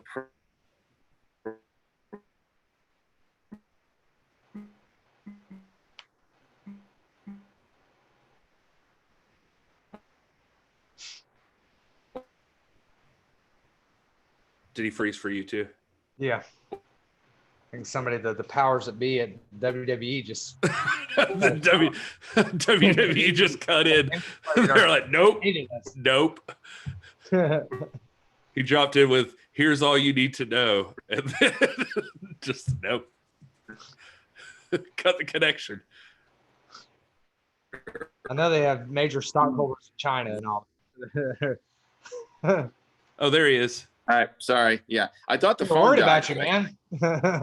Where They came and got him. I don't know where I got cut off there, but You got cut off at like, you were like, here's all you need to know. And then it just cut. And we were like, oh shit. About what happened. It was like, No, but so what I said was, all you need to know is of how bad the people that run the business traditionally are, is that anytime there's a promoter who was even just like a halfway decent person, who wasn't like a total scumbag, he's remembered as being like a saint, because it's like, you can't. oh, what? You can't what? Damn it. Put it out, Brian. It's like, I'm going to tell you, the very worst one of them all is, I'll tell you, and this is the only time I'll ever say it. The very worst one is, here's what Vince McMahon doesn't want out there. Oh my God, this guy actually paid money and he didn't screw people over. But that's, did you lose me again? man, who was it? Oh, heck no. I think it must be because my phone is dying. That's probably what it is. Oh man, no, it's cool. Yeah, it just it cut out again. Like you were like We just All I figure. said was that some promoters are decent human beings and they get treated like they're saints just because they're not garbage. But that should be what we expect of anybody running a business, that they're a decent person, you know?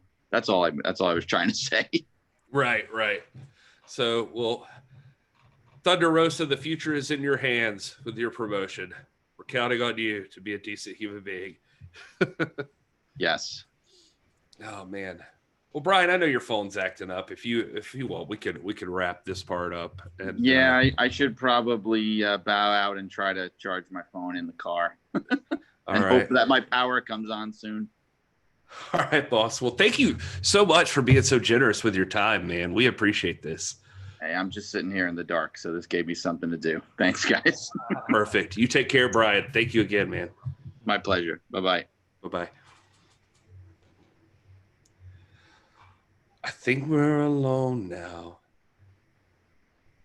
The YouTube chat is the only sound. I think we're alone now. Oh, it just got really creepy. What are you guys doing in the chat room? I love the Eurythmics. Guys, we're here. It's us. It's just the last of the hashtag NWA fam. If you guys have stuff you want to talk about. What? How are you going to come in with your old high-pitched voice talking to me like that? You ain't even said anything for like the last hour. You just been sitting over there, just not even talking. Everybody thought you were dead. Well, And now you go bust in. I get ready for coming my after. question, my next question, and then hear Gary come back in with one. I'm like, Oh, is that what was happening? oh. Oh, whatever. It's all good, man. What do you guys want to talk about? Anybody in the chat? Dave Scooby's there. I see you. Oh, it's just me and Rob. Will, oh, by the way, I meant to tell you guys this earlier, but we were just like in the middle of the conversation. I couldn't think of a non-awkward way to bring it up. Will had to bail. He was having kid problems, not like bad kid problems. Like his kid wouldn't sleep, and he's on vacation. And he was just like, guys, I just got to go. And so he did. So that's what happened to Will. Just put out all his information, man. He's like, yeah, Will, he and his wife are having big time marital difficulties. and they were fighting, so I don't want to do too much, but right in the middle of the podcast, Will's wife left him, and there was that. What about Raven's comments? Says Front Row. That's a good question. Oh man, was anybody in here in the Allison K video? I didn't watch that one yet. For the Cardiland stuff, I meant to bring that up earlier, but I had a good time. Front Row, I think you did too. But the Tom Latimer one was solid, man. I had a blast with it. And Rob, you got Thunder Rosa, and fantastic, yeah. Fantastic. And Friday night was the Allison K interview, which I like her. So wonder who had that one. I wonder what happened in that one, because I saw in Maureen's email, she said like there's some language not fit for little ones or something. I think she said she used the language too in the background or something. But I noticed that Polka Dot Pam was like, I'm going to try to see if I can't call in a favor and sneak into this one as well. I'm like, well, yeah, I am too then. Oh man, it was really cool on Instagram. Did you see where like literally the next day Trevor Murdoch posted or you weren't in our conversation, so like in the middle of our conversation, you can see Front Row in the chat. Two of my most famous points with Tom were trying to figure out how the hell you spell his first name, since it's Thomas but people spell it Tom and or Thom. So we were trying to figure it out. So I started spelling it with the parentheses around the H. And then the other thing was I brought up Trevor Murdoch, and I asked him about Trevor Murdoch, like how cool they were. And they had never met before Power. And like just in passing, when Tom was coming up, like he had met Trevor Murdoch just as a young guy, but didn't think Trevor remembered him. But he had nothing but good things to say about Trevor Murdoch, and had like a cool story about how you can see it on the video, but essentially just like guys like to look out for themselves in the business. But when in that tournament, like Trevor was going over Murdoch in the TV title tournament thing, that he came to Tom and was just basically like, all right, so it's you and me tonight. This is what's happening, but why don't you just beat the shit out of me? Like, do you think that feels good? Like, you just beat the shit out of me, and then, you know, like the whole time, and then I just sneak one in and get it and get the win. And he said that was really cool, that like Tom's not, or that most guys aren't like that like they're concerned with getting in their spots and all this stuff. And like Trevor literally told him, is like, no, like, you're going to beat my ass. Like, you're the big badass, and you're going to just beat me until you slip on a banana peel and I get the win. And he's like, that's how we're going to play this. And we both come out all right. And so it was a really cool story, but he said they had not been like best friends or something, but he had like huge respect for him. Literally the next day, Trevor Murdoch posted on Instagram a picture of him getting power bombed by Tom Latimer, and saying like, it was in this moment I knew my ass was kicked, or something like that.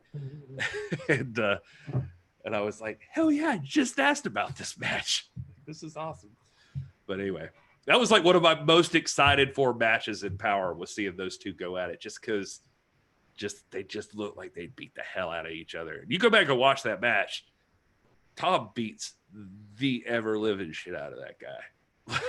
Tom was one of the few big guys in the NWA, like really big guys. And I wonder if he considers himself now like primarily a tag wrestler, because it seems that most of, at least for the Power phase of this iteration of the NWA, he's been involved in, you know, with Royce Isaacs. And I know they, you know, Front Row's pointing out that they weren't huge fans before this, before Crockett Cup, but it seems like since Power has been going, he's been identified with Royce Isaacs almost exclusively. Yeah, but I would see him as potentially into being one of those guys that why would not this guy not be, outside of his friendship and them currently being allied with each other, why would he not be considered in the potential championship picture? Yeah, I could say that like Tom and I have been communicating a little bit, and I'm going to sit down with him and I'm going to talk to him. And I'd like to dig into a lot of stuff with Tom, but one of the other things we kind of touched on in that interview, or that Zoom call, was that, you know, he grew up in the same stuff that Nick did. He's got the world of sports style built into him. It's just never been part of his repertoire. You know, like he talks about like with training and stuff, like he's just got, he always feels like he's got so much stuck up in here that he's got to get out. And there's even like the grappling styles. He was even saying that he can like show these younger guys that like they don't get that anywhere else now, that he took from where he learned and brought over here. And but it's just never been how he's used. Like he just like, he knows how to do it, but it's just like, nah, I'm a bruiser, I'm a, you know, brawler. Like that's what I do. But you know, so if he had potentially like got into that loner phase and got into it with like an Aldis or something like that, I bet they'd break that stuff out. Maybe. Yeah, be interesting to see. They'd probably enjoy it too. They probably talked about it, I imagine, about the potential of doing that. I mean, the problem is that, I mean, not the problem. The fact is, Tom Latimer is such an impressive specimen. He's a good talker. He's intimidating. He's big. He's bigger than Nick Aldis is, you know. And it's like it's inevitable. They why wouldn't Tom Latimer sit there and think, "Hey, I'm bigger than you. Why are you getting that and not me?" Yeah, something like, you know. That's kind of his demeanor at all times, is like, I could whip that ass. Right. Like that just kind of seems like how he feels about everyone. Did you guys talk about dinosaurs or aliens or anything like that during that chat? No, I don't think so. He's a huge dinosaur and alien fan. I found this out from Camille when I was in one of her prior Patreon calls, and you know, we were trying to work it out for him to come on Piper's Notes, and you know, we're still trying to do that. But you know, Tom's reluctant to talk a lot. It's not in his nature, and we don't want to force anybody to do anything that they're not comfortable doing. But But one of the things that she talked about was that, she had bought him a big telescope, and she had mentioned that he's obsessed with dinosaurs and aliens. So, Man, I wish I knew that ahead of time. I'd have definitely asked about it. I was like, come on, Tom. Dinosaurs don't exist.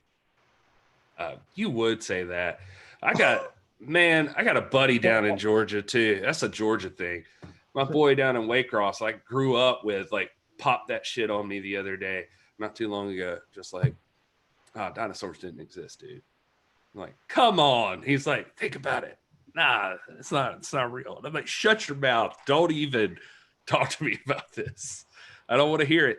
I don't want to hear it. I see you looking at me, Rob, and I don't want to hear it. If that's something you think, don't even talk to me about it. I just don't want to know. I'm saying we got facts on aliens. We got facts, right? This and the next. Get dinosaurs. That away from me. Hey, Alliance Wrestling's in there before we wrap up. He says, do you feel the lack of new content from the NWA hurts the NWA? Well, yeah. I think we kind of hit on this a little bit at the top, right? Like, it's not good. It's painful. It's painful to see. I'm happy to see guys sign and get theirs, and get paid and all that. It's painful to see talent leave, and you almost feel like the world's passing you by and all that. But the world has changed, and everybody's hurting in some measure. Every promotion, even promotions that are still running, except for, I guess, Impact, they turned a profit, but everybody's hurting, and obviously we want more content. I just have to rely upon the wisdom of the leadership. Obviously, NWA is not run by a board of governors anymore that we know of. Billy makes the call. He has to do what's best with, in his eyes. And it's hard when you're, I'm an administrator at a high school.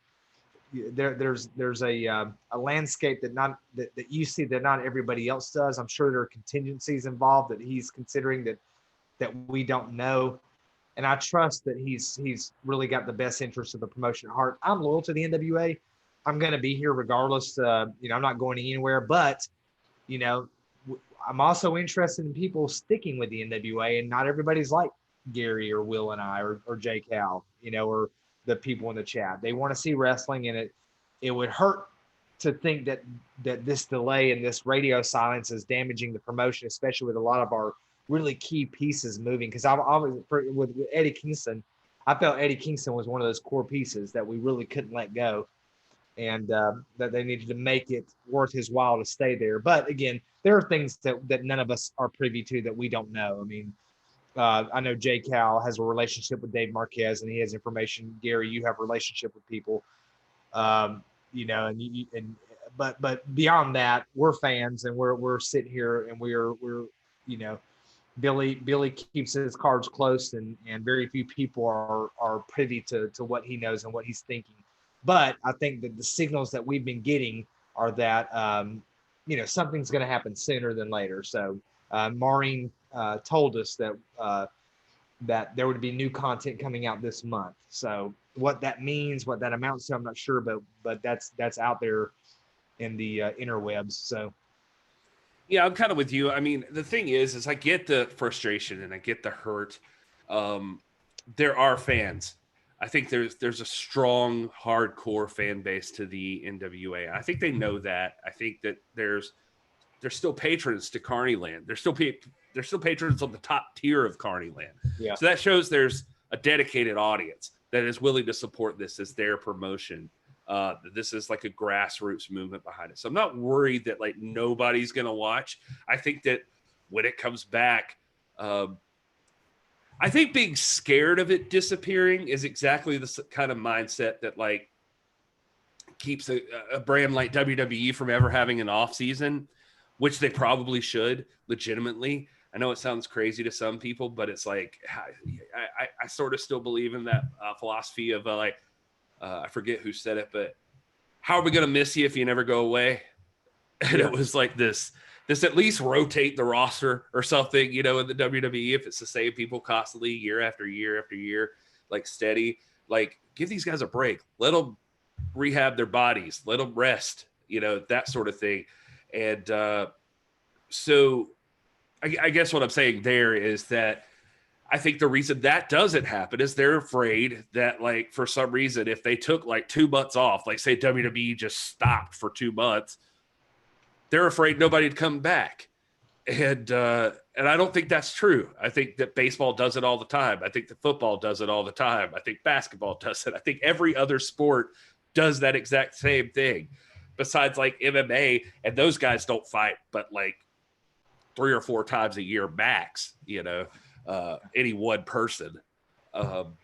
So all of that to say, like, I don't think that NWA being gone is going to cause the whole audience to disappear or anything, but I do think that the fire doesn't burn as bright the longer nothing's happening. You know what I mean? Like it. No, and no doubt. I mean, J. Cal had a great discussion today on the pre-party, and everything, you know, just as a series of propositions, I can agree with everything he says. He mentions that eyeballs are currency. The thing with William Patrick Corgan, though, is that this is a passion project for him. He's never been in it for the money. It's his investment, and then there are those of us who invest small amounts of money, you know, in the Patreon and all that. And you also have the strength of the champions that I think are going to forever maintain a mystique and interest, because I think right now they set themselves up so well before the pandemic happened that, you know, right now Thunder Rosa and Nick Aldis have almost universal respect. And they're always going to be in the discussion. And so, you know, like we said before, everything they do seems important. And they're obviously, you know, they want to work. They want to do things. I mean, we've seen them say it publicly and all that. But again, we're dealing with, this is uncharted territory. We are still in the pandemic. People have different strategies for how to approach this. You know, for whatever personal resources he has, William Patrick Corgan isn't dealing with the resources that AEW and WWE has. He doesn't have those kinds of bottomless resources. I'm telling you right now, as a high school administrator, we're dealing with that same situation right now. We're reopening school next Thursday. You know, we're dealing now with the question of, are we going to have sports or not? Can we afford to have sports? Because if people don't come to our events, you know, as an athletic director, the football gate, we have 30-something sports and activities. The football gate, though, runs everything. And if people don't come to that because of fear or whatever, we can't sustain the program. There's no money at the county. The state doesn't give us money. There's no taxpayer support for running a high school athletic program. You have to sustain yourself. And if they don't come, if they don't do it, it's just not going to happen. Billy Corgan doesn't have a television contract. You know, he's, you know, their live stuff they did on Power, you know, it was neat, but I don't think that it drove, you know, it made a lot of money off of, because, you know, you don't have a couple hundred people in the audience. Your merchandise sales are good. You're running off of the power of the viewership and monetization, I guess. But ultimately, you know, it's like you're saying, Gary, you don't miss something that's never going away. I mean, it's ebbing and it's flowing right now, but I think the NWA is there. It's got a loyal base. People will come back. I don't know. I mean, it's just different. It's a different kind of thing, and I think the strategy that they're approaching just is intrinsically different because the model of the company is different. I don't know if that makes sense or not. No, I think it makes perfect sense. I mean, they always, right from the beginning, had a 20-year plan, and like you said, it's a passion project for William Patrick Corgan, not something he was planning on having some kind of superior financial gain. I think that's an aspect of it that a lot of people always forget.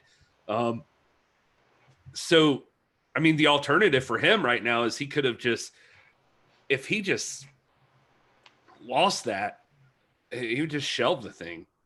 And then you have no NWA. It'll just be the end of it. And clearly, if that has crossed his mind, he's come back around, seemingly, hopefully, and that he's planning on doing something with it. So we just have to be patient. I know it's tough. I mean, I'm trying to be reasonable in my response and saying, like, am I angry with the NWA? Do I think they're crazy? I mean, no, I don't think they're crazy. Like, it's frustrating, for sure. And I don't think it's necessarily a positive that they're not doing anything. I don't know how bad it's going to hurt them. But that all remains to be seen. I feel like a lot of their hardcore fan base is going to come back. And frustration too, Gary. I think this is a frustration that probably William Patrick Corgan shares as well. This is a circumstance that was forced on the world. No one asked for this. No one planned. A year ago, would you have dreamt that we would even be here? It's crazy. I mean, this is. I always thought growing up that 9/11 would be the culturally defining event of my lifetime. I never imagined something like this. This is something for like movies, you know. So you know, you're dealing with all those things, and there's frustration that's around. Everybody is frustrated in the sense that yes, we want wrestling. William Patrick Corgan, if he's a good businessman, you know, they throw all the chips on the table when they think about possible courses of action. One of them had to be, look, can we continue with the NWA? But he loves the NWA. He respects the history and tradition. What's going on right now with Thunder Rosa and Nick Aldis is something historic. It's very important. And he told us in his last public statement to us that it is not going anywhere, that they have a deliberate plan, and that the patience of the fans will be rewarded. So I have to trust that. Yeah, you know, the people absolutely. that are holding fast are going to be rewarded by their steadfastness, and I'm not going anywhere. If they say, hey, it's going to be a year and a half, guess what? For every Sunday and Tuesday for the next year and a half, I'm going to be here. If it's just me, I'm going to be here. Sitting here on this YouTube channel just like looking. James H. Jackson Jr. shout out in the chat room just mentioning that, yeah, like even Ring of Honor is going through the same thing right now. They're not running any shows or anything like that. I don't feel like Ring of Honor's audience is going to go away just because they're not running anything. Jonathan Darwin saying, I heard rumors from what I consider a reliable source that they were going to film at School of Morton. I think that's highly likely. I mean, or highly probable, I guess is the words I'd use. I feel like when Eddie Kingston and Nick Aldis were talking their trash back and forth, Morton offered his place as a locale for a matchup. Jonathan Darwin off. Why don't have talent take matches from old NWA library and show those matches? Too, Gary, while we're at this, let's remember that the NWA is, I mean, the World's Women's Championship is being defended. It is happening like in September. So there is, the activity is not 100%, you know, it's not, we're not full speed ahead, but there is still activity. There's still communication. The Patreon is still active. It's not wrestling, but Thunder Rosa is delivering us wrestling. It's going to happen. And I like what Front Row points out that, you know, you've got $1 billion from Fox and $1 billion from USA for Raw and NXT. Those are different levels of resources. Those are kinds of, I mean, just put it this way. Raw and NXT have a bigger operating budget than some small countries in the world have. The NWA is not in that class. So they have to judge this and operate and navigate this scenario in a way different manner. And and not only that, Rob, not to cut you off, but I see like Seth WWE in the chat saying NWA should join WWE Network if they want more viewers. Only YouTube isn't enough, unfortunately. But to that, I mean, it's the same point you were just making. This, like, not enough for what? Like, not enough to be WWE? Well, I don't think they're trying to be WWE. I don't even think they're trying to be AEW right now. NWA is profitable as far as everything we've seen. They're not in debt to anything. Billy Corgan's just running this thing. So, like, what numbers are you judging and, like, aren't enough? If you're talking about viewers, they apparently have enough viewers that they've remained profitable. So they're doing what they want to do. Every single time that you give yourself over to a higher dollar amount, you're trading something else off as well.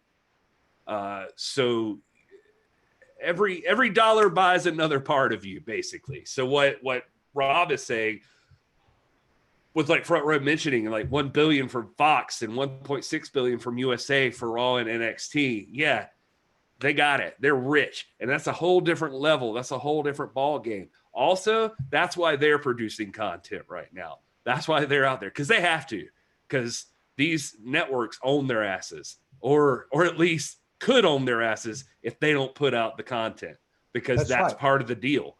They have contractual obligations. It's not like if they sat there and were like, hey, should we not do this? They had to do it. The empty arenas format that they did, that was a that was a feature of necessity.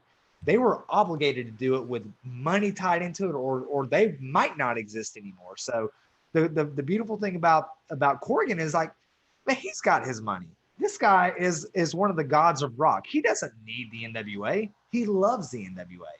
And he doesn't have to jeopardize anything. If he wants to do it right, if he chooses to wait because he doesn't like the color of the sky, if he wants to wait for 10 years to make sure it's perfect, he can do so.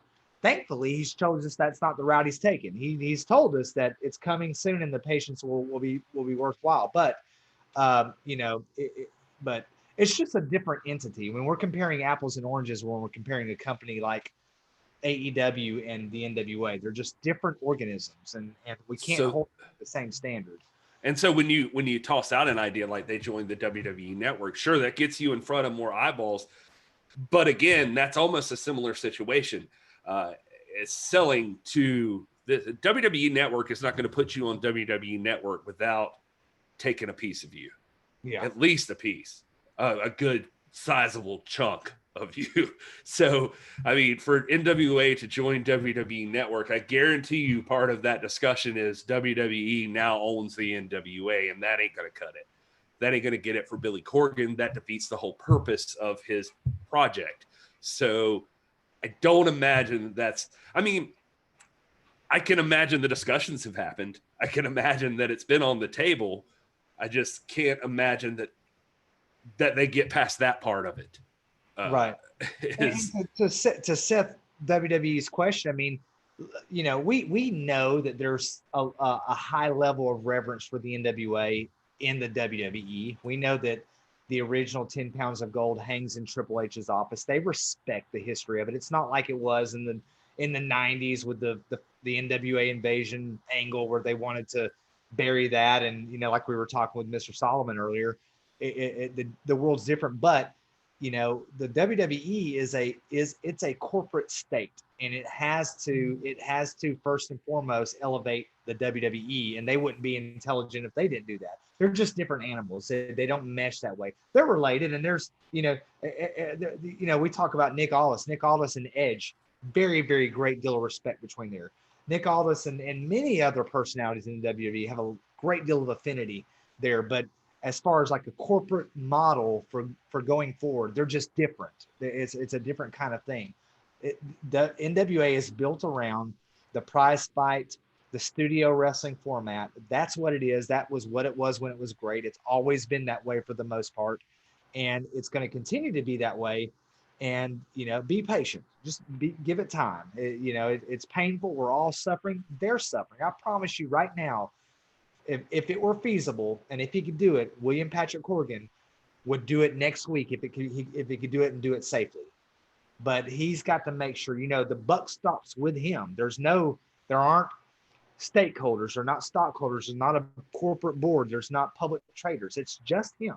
And so we've got to allow him to do this and have the flexibility to do it in the way that he feels appropriate. And it's going to bear out. In the meantime, I'm thankful to see that they have allowed Thunder Rosa to defend the belt, and I think hopefully that portends more of this going forward. I'd love to see that happen with Nick Aldis. 100%. That's exactly where I kind of wanted to land too. Was that, I mean, the beautiful part of this is like, I mean, you can see that there are talents ready to go, and there are talents that are busting their tails even in the middle of this quarantine to be ready to go the second their number's called. Like let's do this. Like it's Nick Aldis is go to his Instagram right now, look at his stories. He's like pushing God knows how much weight with his legs, like on those leg press machines, and he's dozens of pounds, man. And he's looking good, man. He's ready. He's sitting there with Tom Lederer. Look at the pictures of Tom and Camille. They're ready. They are staying on it. Unlike me, they have stayed in shape. Did you follow up the Eli Drake 30-day challenge, bro? Yeah, I sure did. How many days? I mean, God, I don't know. Like if I got 30 of those 30. Are we talking like 3 days? Yeah, I was about to say it's at least been 30 since I did anything. So I don't know. But yeah, man, it's like there are people that are ready to go. But hey, speaking of which, the last we saw of Eli, he's looking good too. Yeah. And they're out there, man. They're ready to go. And God bless her, Thunder Rosa is out there just busting her ass day in and day out, just working it, just getting out there trying to make money, hustling, grinding. She's out there. I mean, can you even say anything negative about Thunder Rosa? She's out there trying to make something for herself, and she's got a whole damn promotion started up. And and she's still out there, and she's even forced, like I said, I mean, I will never hesitate to mention that Mission Pro Wrestling is happening. Hell Hath No Fury. That event is happening. It's on September 18th. And that event is by pure willpower, and the NWA Women's Championship is being defended in an awesome main event by sheer willpower. Like, it's just happening. It's because that woman wants out there, and she wants to put that belt on the line. She wants to be a fighting champion. She's got the itching for combat. Like, she's out there. She's got a hankering. She got a hankering to whip that ass. So all I'm saying is NWA is ready to go, and I think people feel that. I think people feel that passion. There is a dedicated group of people, and I don't care if it's like 15 of you or 20 of you that I keep seeing over and over again. We're brotherhood, sisterhood, whatever. We're the hashtag NWA fam. That's what we're here for, man. We're the core. And whatever NWA loses in the time that they don't exist or they're not doing anything, shoot, dude, we'll just bring them some more in later. When it gets back started, we'll pull them back in. We'll go out. We'll share the love. We'll spread the gospel. That's what we do. This is grassroots hardcore movement. That's what NWA is all about. It's for the fans, by the fans. So anyway, that's all I got. Rob, I think it's time to wrap this thing up.